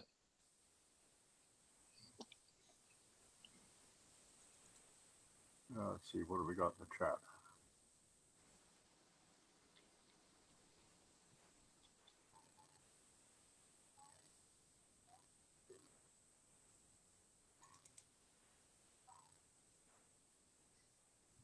I have an interesting question for everybody. Oh, sorry. 1 second before you go, Adam. Wayne, go for that screen share. Hans, you joined at kind of an interesting moment. Wayne's got 4,000 hours on a PA-30, and they were putting in a tail beacon, and it was the wire was a little bit too short, so they went to remove the shroud, and here's what they found. Go ahead, Wayne. Okay, that's the shot of the right-hand side. You can see the crack down that. It's that's the tail assemblies here, and the counterweight is on the back, and it's only held on by two pieces of metal that they extend on each side, and on both sides it was cracked. So it was flopping back in the breeze. Let me just see if I can give you another shot of that.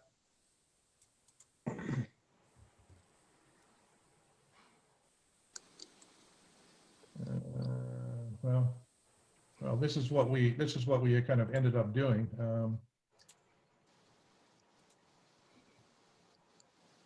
So this is looking more at the top of the tail, looking down, and so this is a temporary bracket we put on just to get it done. It's since been fixed a little bit better, but there's a metal that comes off the side on both sides, off of each side. So it's cracked on that side as well as cracked on the other side. So the whole counterweight was actually moving back and forth in that direction. Back, it was able to wallow back and forth. So yeah, and as you can see, it's held on by rivets.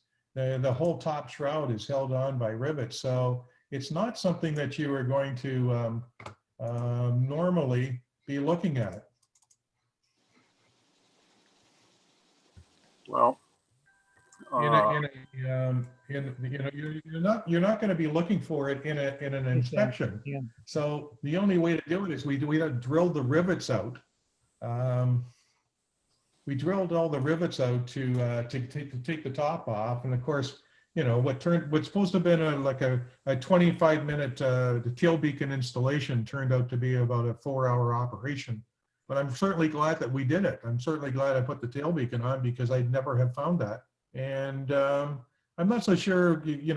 I've seen photographs of NASA doing a tail flutter. There's a great one on the internet that you can find. You can see of a tail flutter, and I'm not so sure if that that wouldn't start to flutter around if we got the airspeed had got up high enough. But it certainly hadn't caused any problems for me from that. But I'm certainly glad I got it fixed. So I bring that to everybody's attention. I don't know exactly again if that's the same on the single Comanches, but if it is, I would strongly recommend you look at it. Is there any structural damage on that, Wayne, that you know of previous? Because if you look at your tail up to your tail, you can see where it's just slightly buckled there. I'm an S licensed engineer, so that'd be a standard repair on that. But it's almost like it's been damaged because you shouldn't have that kind of a buckle. Where? Straight, go right back to your tail. I've just right close to the edge of the rudder, at the top, about 6 inches from the top. Right in there, There? yeah. Was there any damage in there? Because it looks like it. No, there's never been any damage to it at all. No, it's actually, it's clean. I think it's just the reflection, maybe some rivets. But I think, oh, Okay. you're looking, maybe you're thinking right Yeah, there. right there. Yeah. Yeah, no, there was never any damage to the tail that I'm aware of. And Okay. certainly not from when I've owned it. And I've owned it since '86, so. Yeah. But if there was damage in there, because you can see where the crack runs down into the joggle, that that weight moving may have done, put a stress on that. And of course, it just follows down the chain of rivets, right? Yeah, let me get that one Interesting. back up again. Yeah. Who did the, Wayne, you said you bought her with about 4,000 hours in the airframe and then put another 4,000 on. Is that right? That's right, yeah.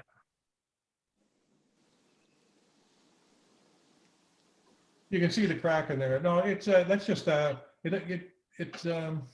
went all the way down through, so. And it's, that's just You know a piece what? of metal that's independent there. I think it's kind of a, I think it's a really kind of interesting design error. I would say, well, from a yeah. engineering point of view, because it allows the top of that thing, the top of the thing is fluttering around. It's not But secure at the top. Okay, is that a screw or a pop rivet that you got holding the weight on there where it was? Or is that just holding the bracket from the inside? Right there. Yeah, where you were. Yeah. Go back. This right one there. here? Yeah. Yeah, that's a rivet that's a rivet we put in.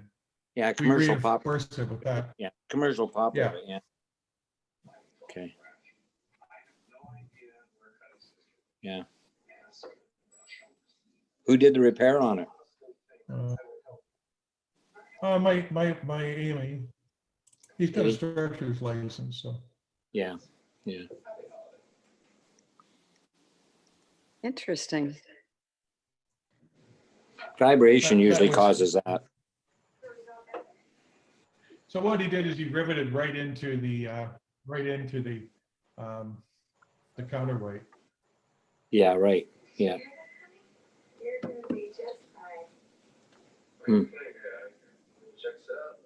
Got it. So now we have a mystery. Did something happen in the 4,000 hours before you met her?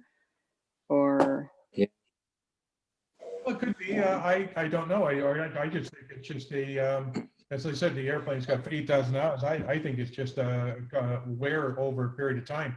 As I No, know I don't for a think- fact I that I've never had that. See, that doesn't strike me I as don't wear. think anybody. It's Pardon me? almost like a compression bend on it, to make that Perhaps it's pop, something- because it's right along the seam of the rivets. That's what makes me wonder.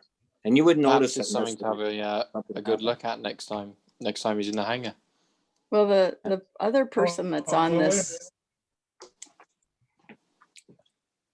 Oh yeah, we got Oh. Hans. Having said that, you're referring to this rivet here? That's to hold the tail, the cap on. Yeah. That's not even attached at all. The only thing that's holding these weights on it are the two through bolts, and I believe there's a bolt up through the bottom. So Right. it's secured at the bottom, but it's allowed to waver back and forth. And I believe over the and these plates here are an extension of that plate. Yep. All that's been happening. Well, over a period of time how they thick is that? started 32,000 thick? Give or take? to- It's not 64. So it's a yeah, 32, Probably 32. 32, yeah. 36. Yeah. I don't know. That, I would say Let it me, was either damaged or you had just had enough vibration on it that you might have, like you said, you were getting tail flutter. well, I think there was a little bit of vibration there. I don't really know. Like, you know, Yeah. who can, I got a left vibration in the left engine. That's like, we're 4-cylinder engines. It's Yeah. hard to really tell, but I just, I don't know. All I'm saying is that I found it, and it certainly happened on mine. It's not an item that you'd ever find on a 100-hour inspection. So I just raise it at maybe somebody at some point in time, somebody should take the top off and just check theirs to be on the safe side. That's all. Yeah, However, having said that, I don't think the weight's going to go anywhere because it's got the top shroud is covering it anyway, right? It's not going to fall off, but it's not No, really but doing its job in damping. that's right. It's not very well supported, that's for sure. So what's interesting is No, I'd like to Sorry? introduce Jim and Hans. Have you guys met each other? Hans Newbert and Jim, forgive me, I'm spacing your last name. Mine, Yeah. James O'Brown. Yep. So Hans in the US is a DER with a specialty in structures.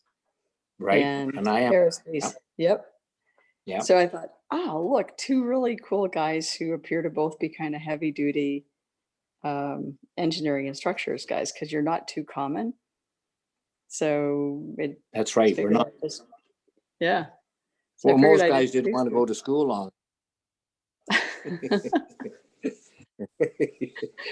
You got to make up your mind you want to go to school for a long time. It's to learn it, right? Right, right. But yeah, so Hans Newbert is been a critical support, but I was like, oh my goodness, two people with this general area of knowledge. I have to tell you guys that you're both here, because it's kind of crucial as we start to think about part support long term, because the airframes are so well done and they were zinc chromated and they, got that spar that's like butted and bolted together and lots of good things. They appear to show few signs of slowing down as long as we can handle those few areas of parts where we need more. Hans has got a great idea. Mm-hmm. Yeah. Well, if you get a particular item on an airplane that's doing consistently in the most models, then you've got a problem. They're going to issue an AD on that, or an SB, a service bulletin, one or the other. And the key of it is you got to find a modification for it, immediately.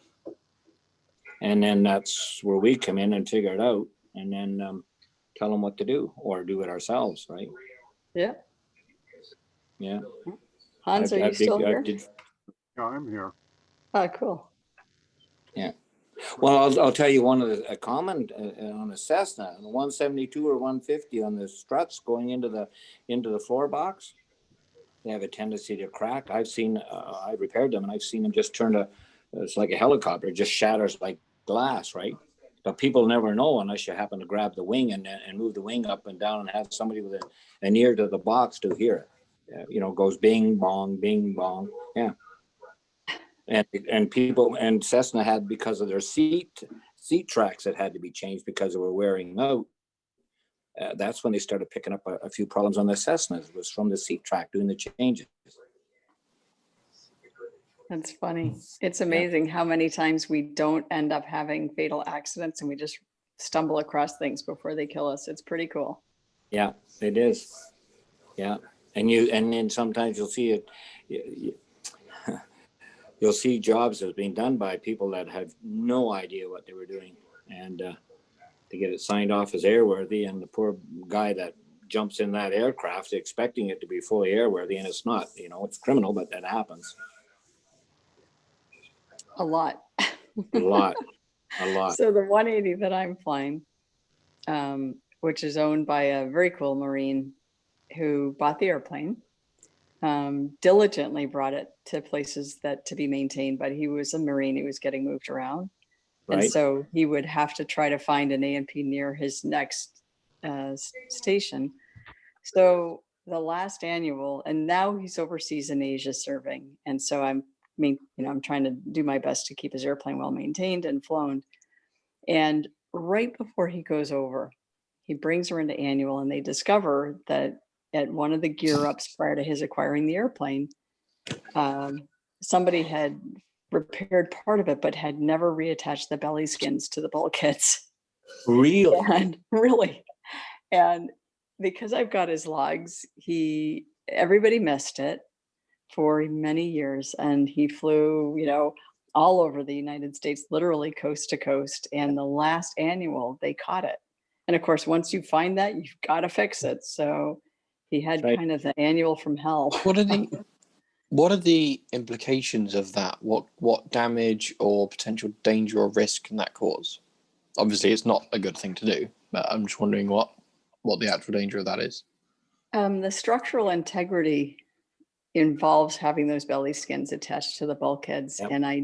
And I think, Hans, do you want to jump in, or does anybody want to jump in and explain exactly what could potentially happen? Because I'm not competent. Well, for starters, if the skin is not attached and the aspect ratio is large, or the area is large, and you're going to see skin buckling. That's the first thing that you'll notice. Yeah. Yeah.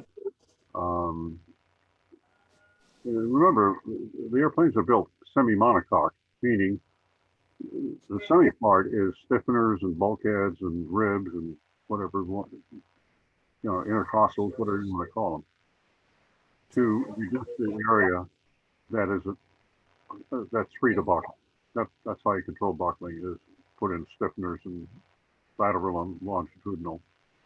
Now, the crack in the rudder, that's not the first time I've seen that. As a matter of fact, Hans Bach in Northeast Tribe, he sent me some pictures a long time ago where he had cracks of that upper rib. So maybe we need to talk to him and revive our memories. But I do remember he had some cracks up there. The second thing, cracks always occur in tension. You don't get cracks in compression on metals. Cheer. So the first thing I would look for is at the very top of that bracket, is there an imperfection? Because it appears that the vibration or the is vertical. That would give you a crack going downward like that. I don't think that crack is lateral. I think it's vertical. So It is. I would think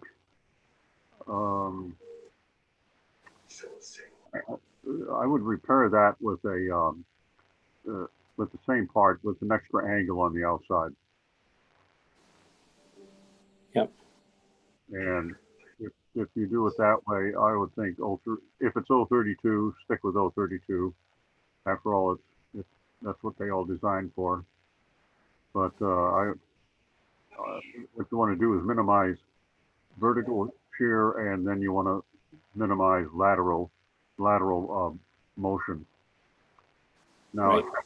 had that weight fallen off, there would have been a bad scene, because then you're going to get rudder flutter.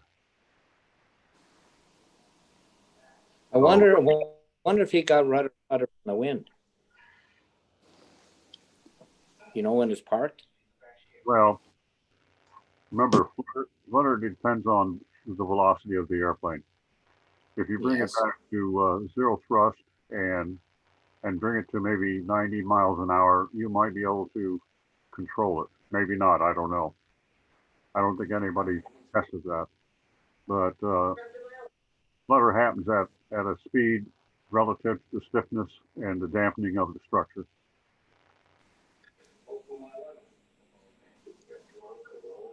So, Does anybody remember the Hawaiian? I think it was it's either 87, 88. I'm not sure the year anymore. I have to check my books. But remember the Hawaiian 737-100 in Hawaii that the cabin, the roof blew off from the bulkhead back 13 windows.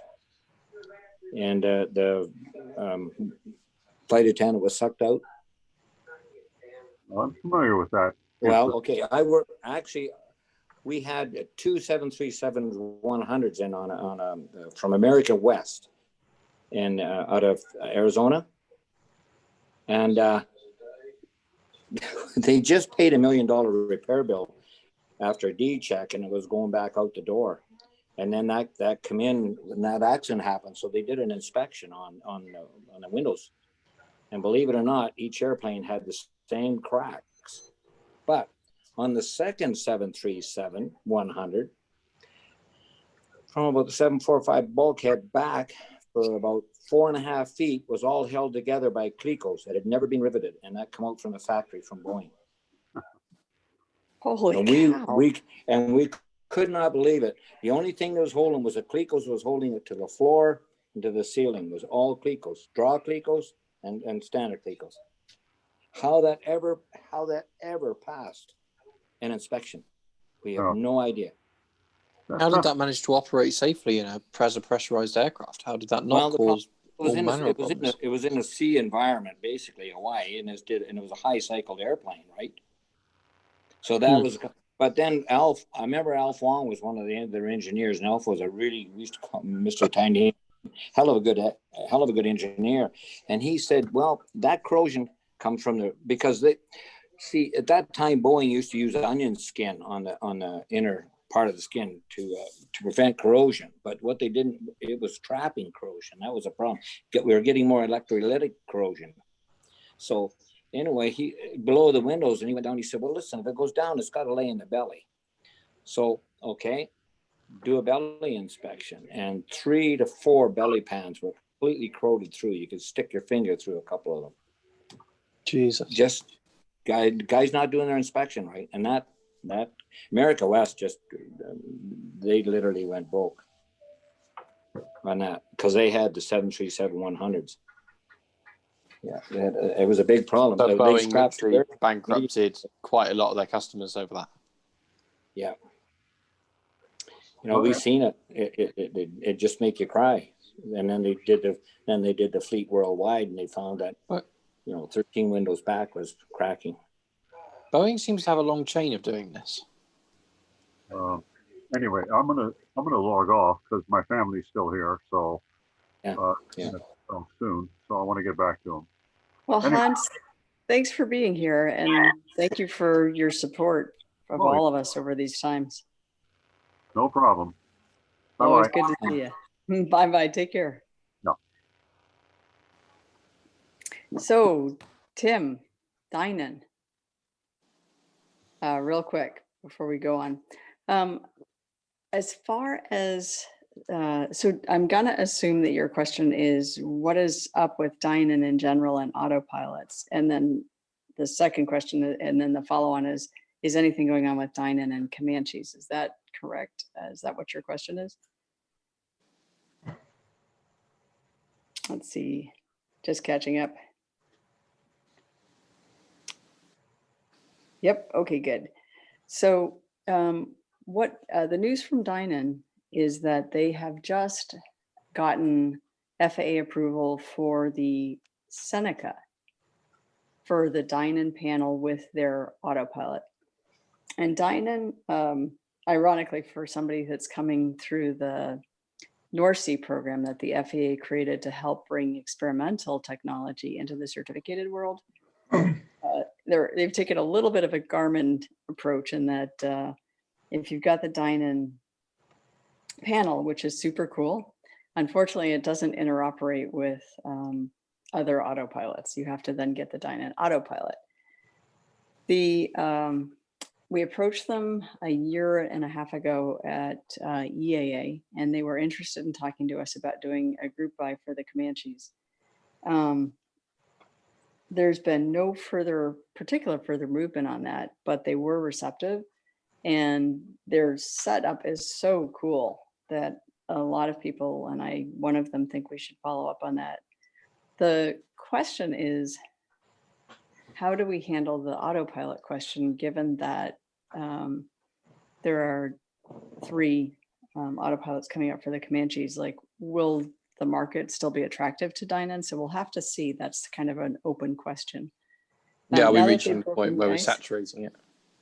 Well, the Dynan panel is a remarkably capable integrated panel replacement, which kind of ticks all the boxes. And so there's 4,000 Comanches worldwide. It remains to be seen, but there's quite a lot of interest in Dynan. So what other questions do you have as far as does that answer it, or is there anything in particular that you're looking for?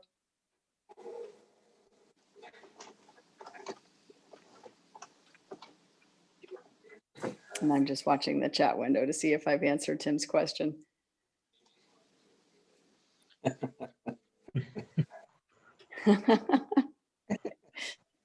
Gotcha. No worries. I'm not familiar with it.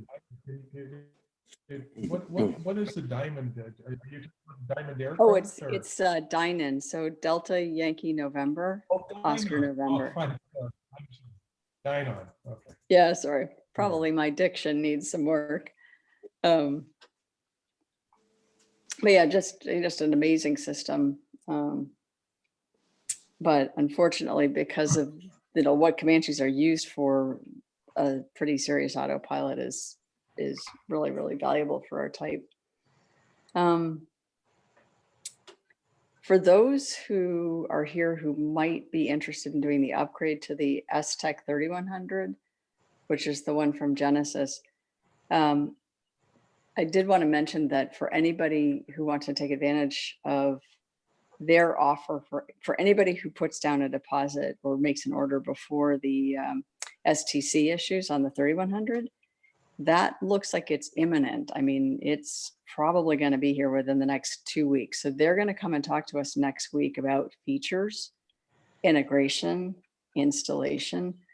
Even if you're not planning to get the S-Tech 3100, I would really recommend coming in and listening to them. The Comanche is their 978th STC project. There's nobody in the world that knows more about getting autopilots approved than Dynan. I mean, than S-Tech, than Genesis. And so the reason that I encourage people to come, even if you're not planning to get the S-Tech 3100, is that they've seen it all. Now, unfortunately, their list price is $20,000 just for the unit. And then they're predicting that if you're doing a fresh install, between cleaning up everything that was in the panel and doing all of the integration, because they tie into a lot of other things, they're predicting 60 hours for their installs. And Garmin for the GFC 500 is predicting even more hours, like 80, 90 hours, to tie into the G5s or GI 275s and that other little ASN 429 unit or whatever it's called. The ProPilot installation really does look like it's going to be about half of those, half to 2/3, mostly because the ProPilot is such a self-contained autopilot unit. So the main message here is, if you are interested, they will double, or they'll add an extra year to both your head unit and your servo warranty. If you're getting the S-Tech 3100, as long as you put your order in before the STC issues. And pop in next week and they'll be talking. Let me just make sure from Tim. What's the price again on that, CJ? For the S-Tech or for the ProPilot? S-Tech. Yep. So for the S-Tech, if you are buying a brand new unit and you've got nothing in your airplane, it's $19,995. And when I asked if they'd like to do a group buy special, they said, not at this time. If you already have the S-Tech and you've got a 2-axis S-Tech, like the 30, 50, or 60-2, then your price is about half of that. And you can reuse those servos, and it's $10,000 plus or minus, with the plus or minus being whether you get the auto trim or not. If you've got a 1-axis S-Tech, such as a 20 or 40, then expect about $13,000 plus or minus, again, depending on what you do about auto trim. And again, if you jump on that in the next couple of weeks, they'll double your warranty from, I think it's 2 years on the head unit to 3, and I think it's 1 year on the servos to 2 years. I might have that backwards. They are confident enough in their servos that they are, that they are including in that they will, do the service on your servos, reissue the warranty on your old servos, or if they don't like them, they'll just replace them with new ones. So that servo design is the same across all their units, as far as I understand it from them. And, they've been good servos. Okay. when I asked them whether doing an upgrade versus a new install, because again, they were predicting about 60 hours to do the install, whether there would be less time into the install. They said not really, because the time to go in and check out and service existing servos doesn't really change the overall install that much, because they are going to go make sure everything's working up to full specs if you're putting in the 3100. Unlike Garmin, they are not requiring that it be just like a Garmin shop that does the install. So there is a little bit more flexibility in getting the install done. Yeah, that's a problem with the Garmin's. Yeah. You want a Garmin shop? Yeah. Yeah. Yeah. No, It's that's why Garmin, I like the. Yeah, I like the Trio better price. You know. Yep, a lot more flexibility in the install, and it's a simpler install. Having actually watched the install design process unfolding, they're really attempting to keep it simple, consistent, and Can the and very- Trio integrate with Garmin devices such as your like GNS 430s or your device and follow a flight plan that's programmed into your GPS, or is that something you have to just do by heading hold? Nope. It does actually. It'll do track, and so the way the ProPilot works is because it's pretty self-contained. It actually will function as an autopilot for your airplane, whether you have a GPS or not. But what ProPilot does is it takes for GPSS and for GPSV, both of which it supports, it takes the RS-232 and AirInc 429 outputs from any GPS manufactured after about 2005. So that includes the Garmin 430s, 530s, 650s, 750s, pretty much any modern GPS. And interestingly enough, they will integrate with a handheld GPS. And then because of that integration, because it's taking data from those two feeds, if you've programmed in your flight track with your GPS, it'll then follow your flight plan. Has it got any ability to follow approaches or localizers or anything like that? Yep, not localizers, but yes, approaches. The ProPilot's drawback is it is a GPS-driven autopilot. And so because at the time that they were doing this, the FAA said, hey, we're going to go decommission all the VORs. They didn't bring over VOR support. It's actually, my understanding is the code been worked, proven, and I don't recall if it's functioning in the experimental market or not, but they did not bring it over to the certificated fleet. So that's the key limitation, is that it's gonna fly all your GPS approaches, but it's not gonna fly your VORs. So it's quite a simple system, but it's effective enough for basic IFR flight. Oh, absolutely. Yeah. Because IFR isn't dependent on your GPS.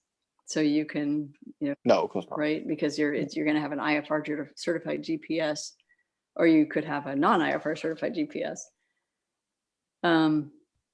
Yeah. Do you have the law there in the US where all IFR aircraft have to have at least a 2-axis autopilot?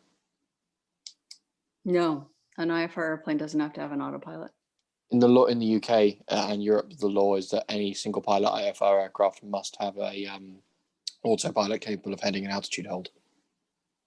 That would ground a lot of the US IFR fleet, I think. How about Canada? I'm not aware of any regulation that says you have to have an autopilot. No. I think it's an EASA regulation, but you've got to remember that instrument flying in the UK, instrument flying in Europe is not as widely done as it is in the US.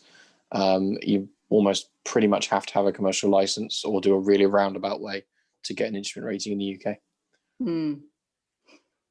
It looks like you have a very complex system also, because you have so many countries. We have a very complex system. We have a very complex system that's designed to get airline pilots into the cockpit of Airbuses, and it's designed to get GA pilots out of their hair and not bothering the nice airliners and business jets. Those pesky little buzzy things. Especially in France. Mm. Oh, In really? fact, What's there's, happening in France? Pardon?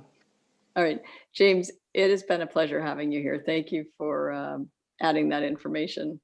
And happy Thanksgiving. Sorry, James was the person that had that really interesting idea. I think, was it about cycling gear to avoid icing? Yeah, he did.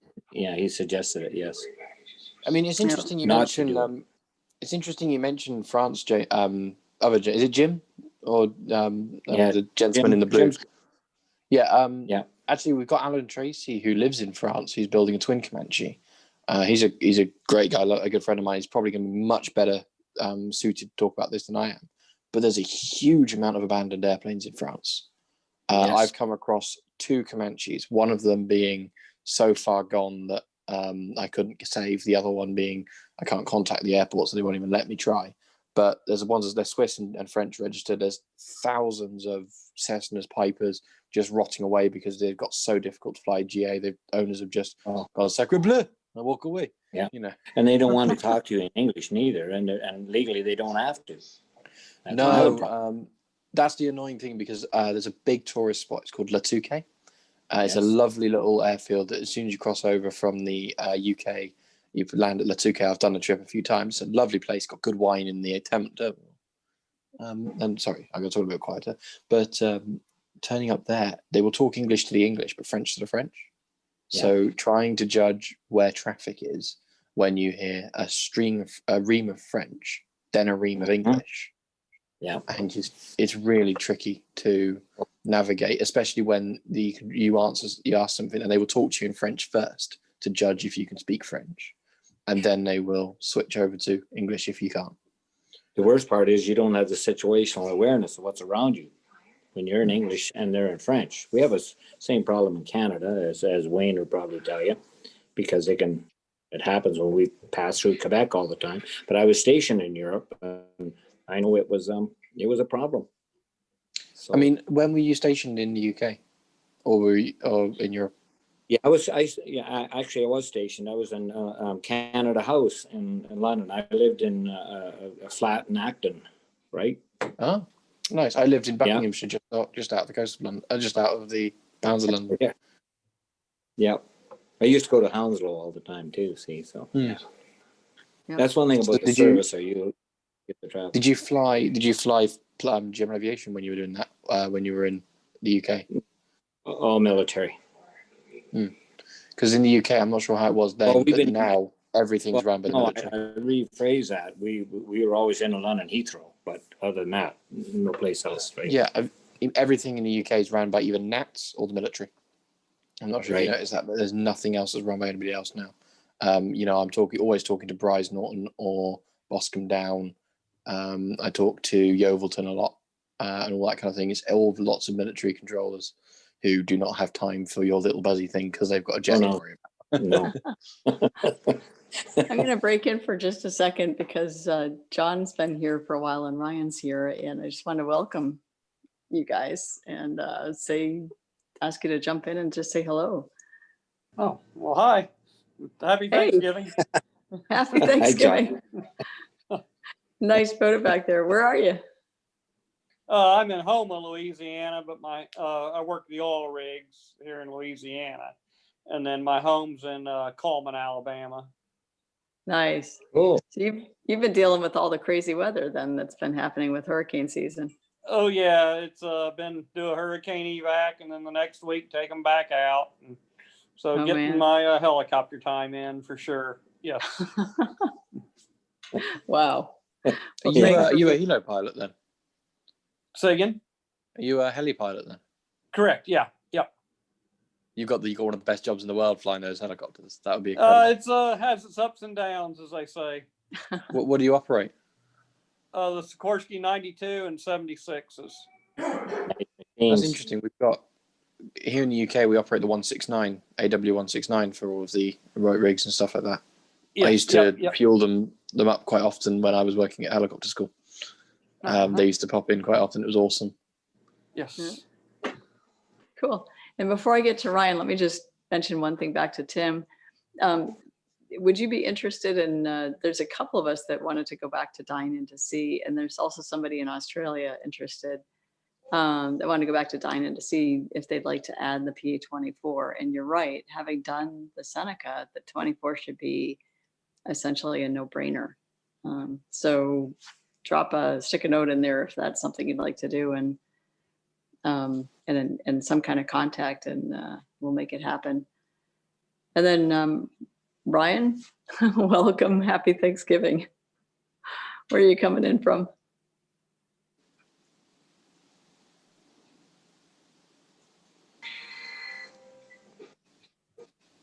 We can see you unmuted, but we couldn't hear you.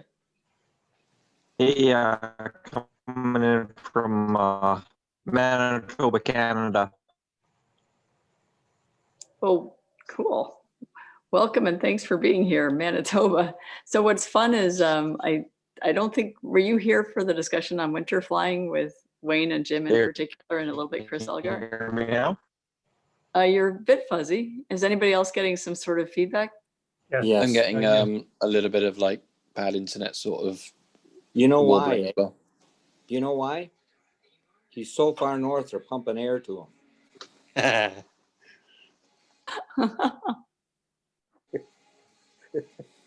Anyway, welcome, Ryan. What I was curious to know is if you'd been here long enough to hear, particularly Jim Brown and Wayne talking about some winter flying tips, with a few add-ins from Hank Spellman and my own addition about, gosh, I couldn't turn my carb heat off the other day because it froze. My grease froze. I know I missed out. Speaking about being on here long enough, we're coming up on 2.5 hours here, and I would like to get out of here so I can do the Zoom recording thing. So I'm going to leave. We got Piper Comanche as a co-host, and I can leave you also, CJ, as a host, if that's okay. That sounds great. Could you Alrighty. make me a host, as I'm going to do my little flight sim demonstration in 5-10 minutes, in once everyone's finished talking about important things. Okay, I'll see what I can do. All right. Now Pete, you are, thanks for Not this coming one. on. Adam, the you are second now a account. co-host. Oh no, the other account, not this one. Yep, The other Adam. Adam Height, yeah.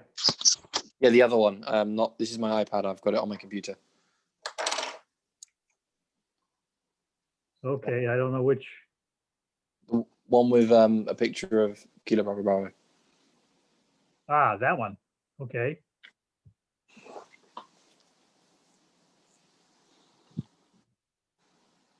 Huh. That's not a British registration. Where's that from? The South African plane I was trying to buy, but everything seems to have gone a little bit wrong. And the 400 has kind of taken over my life at the moment, because I'd rather that one.